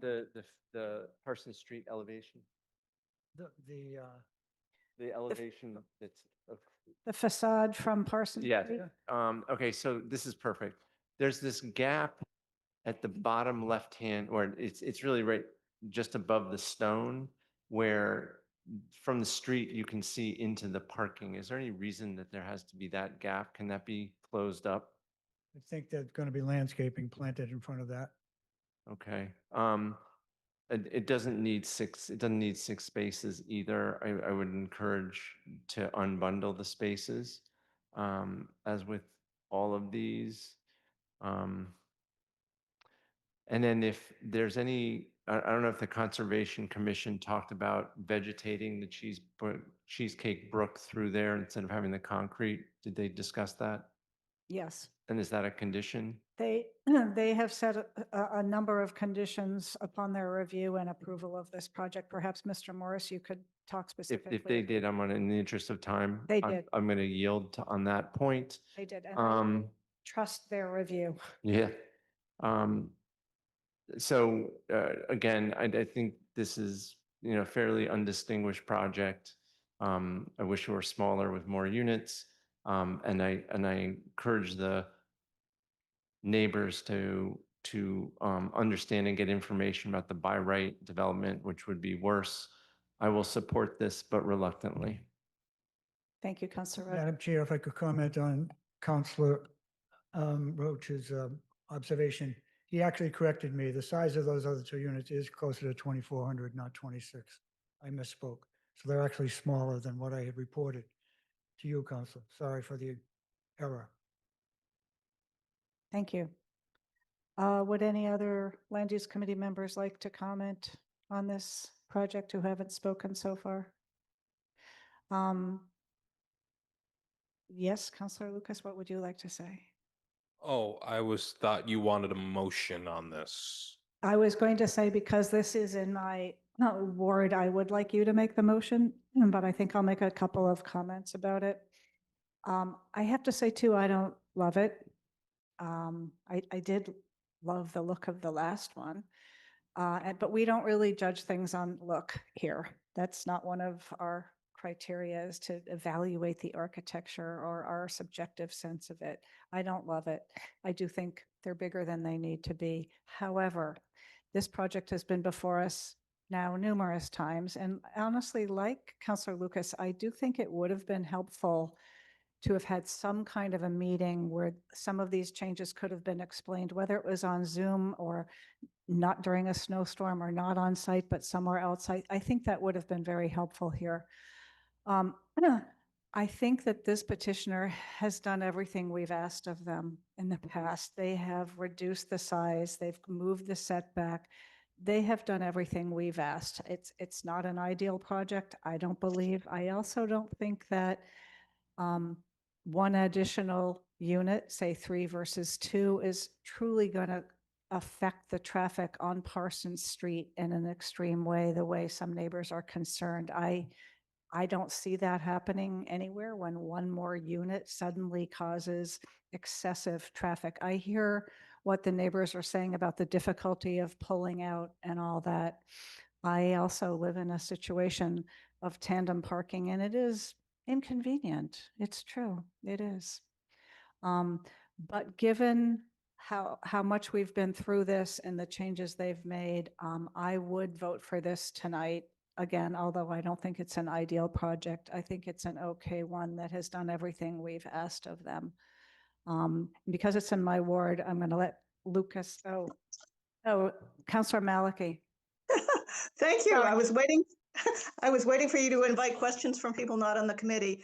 Can Mr. Morris or the petitioner clarify how does a car parked in the inside tandem spot get past a car, or like play musical cars with a car that's in the outer spot? Do they back into that area that's called a gravel area, or what? Which, Counselor, which parking space are you talking about? Unit 3. Maybe if you put up the diagram, there's something that shows a, sort of. Yep, there it is. Okay, I've got to get back to that Lucas, screen. can you blow that up, Lucas? Let's see, I need to get. Okay. So the question is? All right, I'm trying to see that on my screen. How do I get back to that? Damn it.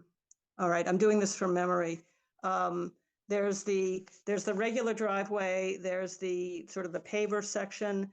There was something on the diagram above and to the west called gravel. And then to the side, you have the sort of covered parking space under the overhang, and then the garage space for unit 3. That gravel has nothing to do with the parking circulation. All right, so if there's 2 cars parked in the unit 3 spots, how does the inner car get out? The first one would have to back out, take a 3-point turn and head forward, and then the other one would do the same. And would they have to go all the way to the street and get out of the driveway, or is there room in the driveway for the inner car to pass? It's my understanding they would head out to the driveway. We did submit as a planning memo mentions, we did submit circulation for each of those spaces, how they would exit and enter. Yeah, I saw it for units 1 and 2 and all the turn this way and that way, but there only seemed to be how the car would get from the unit 3 space out, but not how one car would get past another. I'm just wondering how often, you know, one of the people in unit 3 is going to park on the street so that they don't have to sort of play musical cars all the way out to the street, or can they play musical cars within the driveway itself? I think you're hypothesizing about how far they would have to go from the street to get to their unit in the back if they parked out on the street. No, I'm asking, is there room in the driveway for one of the unit 3 cars to get past the other unit 3 car, or would the unit 3 car that was in the way have to go all the way out to Parsons to get out of the way of the inner car from unit 3? I believe that at some point, just below that, where it says paver driveway, that the driveway is wider because that garage is set back further than the garage for unit 3. So that at that point, the driveway looks to be wider and allow for one car to pass another. But that's speculation on my part. There's a measurement there somewhere, right?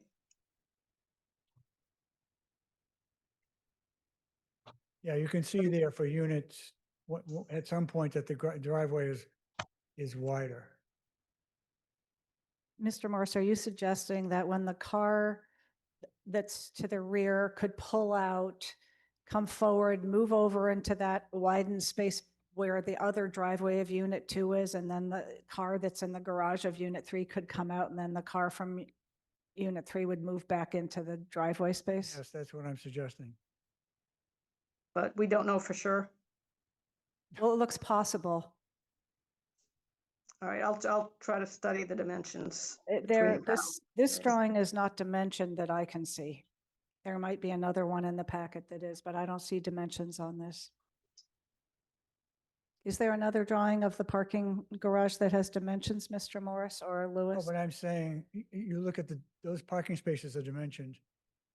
And so the width of that driveway, once you get out of the parking space, is wider than the length of the parking space. You will recall one of the design features of a parking facility is you have to have a 24-foot backup aisle. In this particular case, I would suggest that may not be 24 feet, but it's somewhere around 22. As I recall, because we did work a lot on the circulation for the revised plans.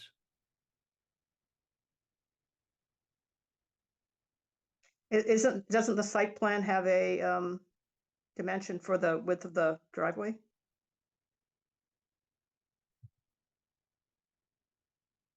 Lucas, I'll rely on you. I think it would be on the civil plan. Well, there's a dimension there, isn't it? Blow it up. Right at unit 1, go down. What's that dimension? Oh, that's the bottom of the retaining wall. I don't see dimensions on this. There might be one in the set. Is Lucas the architect who's doing the slideshow? That is one of the architects, but not the one who actually worked on this project. That architect is not available tonight. Well, I Actually, think the- Councilor actually, Maliki has. It wasn't the architect, it was the engineer who worked on that. Well, Councilor Maliki's point is that it is difficult for the car that's inside the garage of Unit 3 to get out without some maneuvering with the other car that's blocking it. But you will concede that the depth of the parking garage, which is close to 20 feet, is narrower than the width of the driveway, which means that, and a parking space is 9 feet wide. So 18 feet should be sufficient for 2 cars to pass. And 18 feet happens to be the length or depth of the parking stall. So that driveway is more than 18 feet. That's where my position is based. Well, Counselor Maliki, and for all our sake, I'd like us to have some understanding of this. On the other hand, it is 5 minutes of 10. And we have another petition before us this evening. So if we could wrap up this issue or any other points, Counselor Maliki? No, that's it. Thank you. Counselor Lucas? I move to close the public hearing and move for approval. Thank you. All in favor of closing the public hearing, please say aye. Aye. Anyone opposed? Anyone abstaining? A motion has been made to accept this project? Approve, yes. Approve. So let's look at the findings and conditions and then we'll take a vote. I'll go ahead and share my screen here. Thank you. with The council order.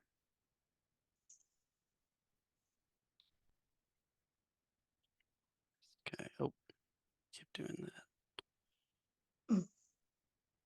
Can you see the draft order of conditions? Yes, we can. Thank you. Okay, great. Here we have the draft order of conditions for 11 Parsons Street, which is requesting special permit relief to allow 3 single-family attached dwellings with reduced front and side setback requirements. And I will quickly read through the findings here. The specific site is an appropriate location for the proposed project with 3 single-family attached dwelling units with reduced front and side setbacks. The project is located within the multi-residence 1 zoning district and is sited on one of the largest lots in the neighborhood, with massing distributed between 2 buildings. The setback relief is appropriate due to the shape of the lot and location within the Conservation Commission's jurisdiction, keeping development away from those areas. The proposed development will not adversely affect the neighborhood because the area has a variety of housing types and uses, and the massing of the units will be distributed between 2 buildings commensurate with abutting properties. The proposed residential development will not create a nuisance or serious hazard to vehicles or pedestrians because all required parking will be accommodated on site and the new curb cut will be in the same vicinity as the existing curb cut. Access to the site over streets is appropriate for the types and numbers of vehicles involved. And then down below, we have information about the petitioner as well as the relief granted. And then we have the standard plan referencing conditions, which includes the site plans, the architectural plans, and the landscaping plans. And there is a condition for an operations and maintenance plan, which is standard with multi-unit projects, as well as a pest control condition and a construction management plan condition, which is also standard for multi-unit proposals. And then below that, we have the standard building permit and certificate of occupancy conditions as well. And with that, I will return the screen back to the committee. Thank you very much. We're going to take a roll call vote on this.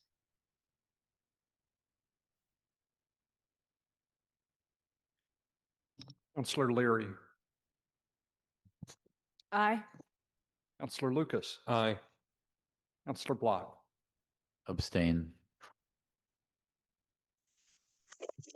Councillor Irish. Aye. Councillor, was that an aye? Aye. Thank you. Councillor Roach. Aye. Councillor Golden. Aye. Councillor Farrell. Aye. Councillor Kelly. Aye. On this motion, the ayes are 7, 1 abstention. Thank you, Mr. Morris. Okay, our last item is number 102-26, a request to amend a special permit from 2014, permit number 474-14, to allow an oversized secondary sign at the mall at Chestnut Hill at 199 Boylston Street. Zach, is this you again?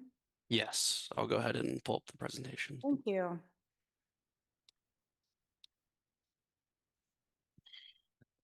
Move to approve. Okay, can you see the presentation right now? Yes, we can. Great. Okay. This is the planning presentation for petition number 102-26 at 199 Boylston Street.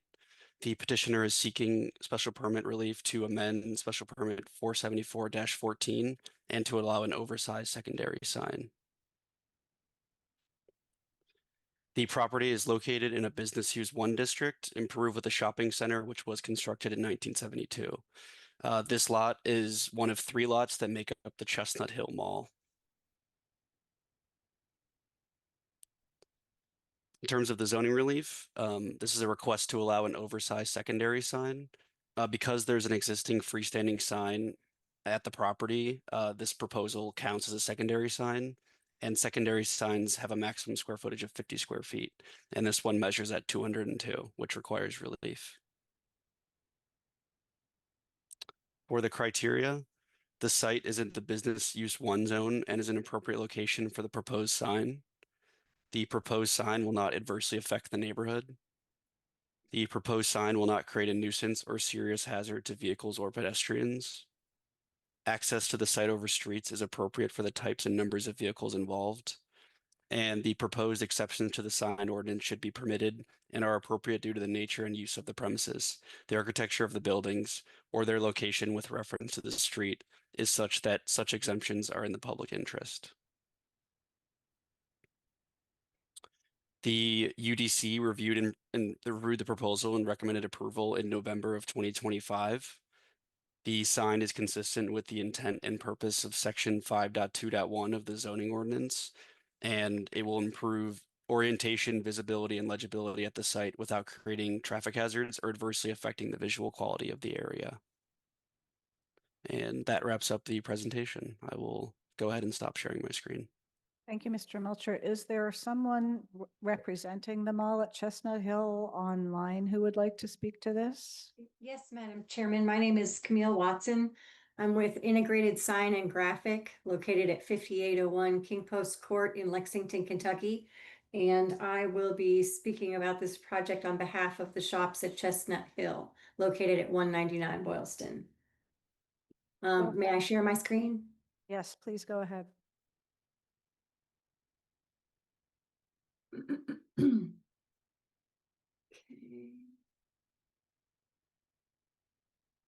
Can you, okay. Can everyone see? We can, thank you. Okay. So attached are, this is the shop drawings that present location. As you can see, it's on the rear of the property that flanks Hammond Pond Parkway. This entrance is the only one on the rear side of Substance and is currently unmarked. There's no property identification at this location of the property. This rendering is what we're suggesting, and you can see that it is aesthetically fits well within the facade of the building itself. It's not overwhelming, it's not a distraction, but it does give a good visual, whereas the allotted 50 square foot or less originally able to be permitted would be extremely small on this wall facade. So our request is that we be allowed the additional square footage.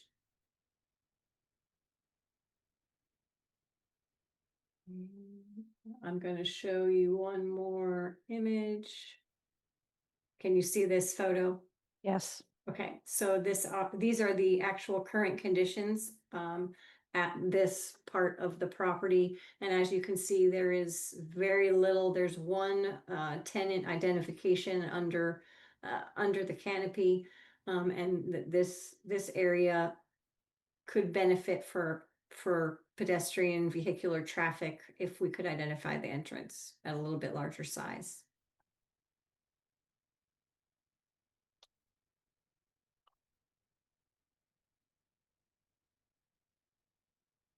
Does anybody have any questions? Does that complete your presentation? Yes.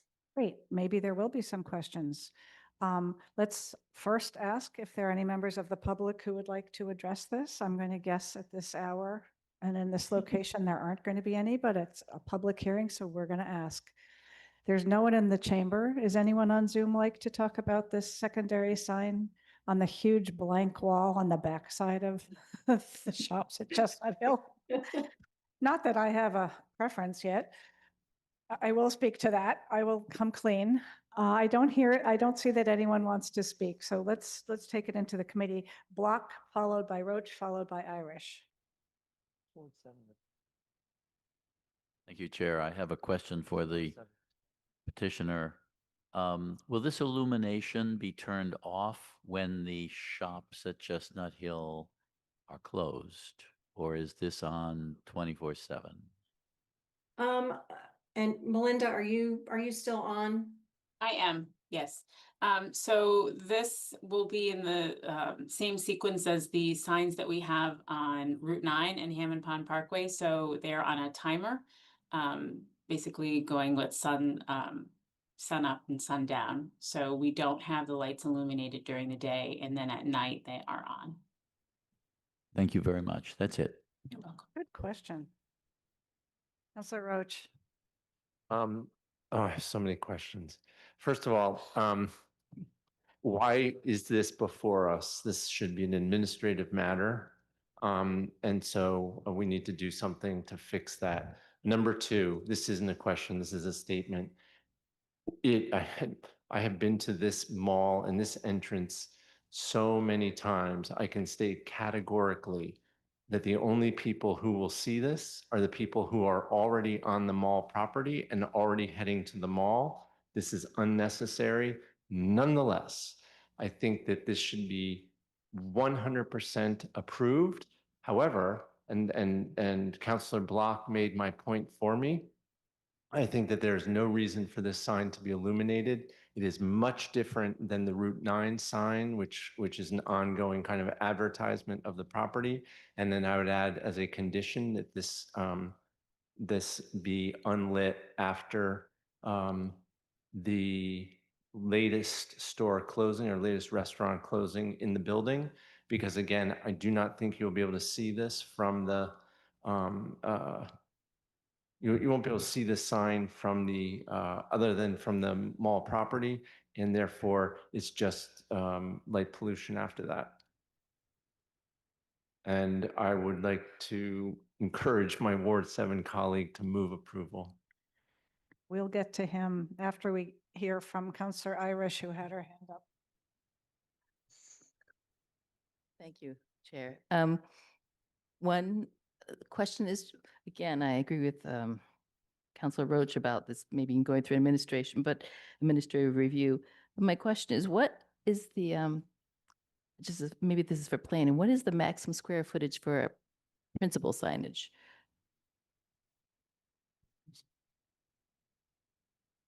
And just, if there wasn't if there wasn't that principal's freestanding sign, this would be going through special permit, correct? Mr. Melcher or Ms. Wewell, do you Yes. know the answer to Yeah, that? I think we're just pulling up the information. Yeah, I was we just have. looking through. Zach, do you have it or? I don't have it offhand. So- I'm, yeah. That's all right.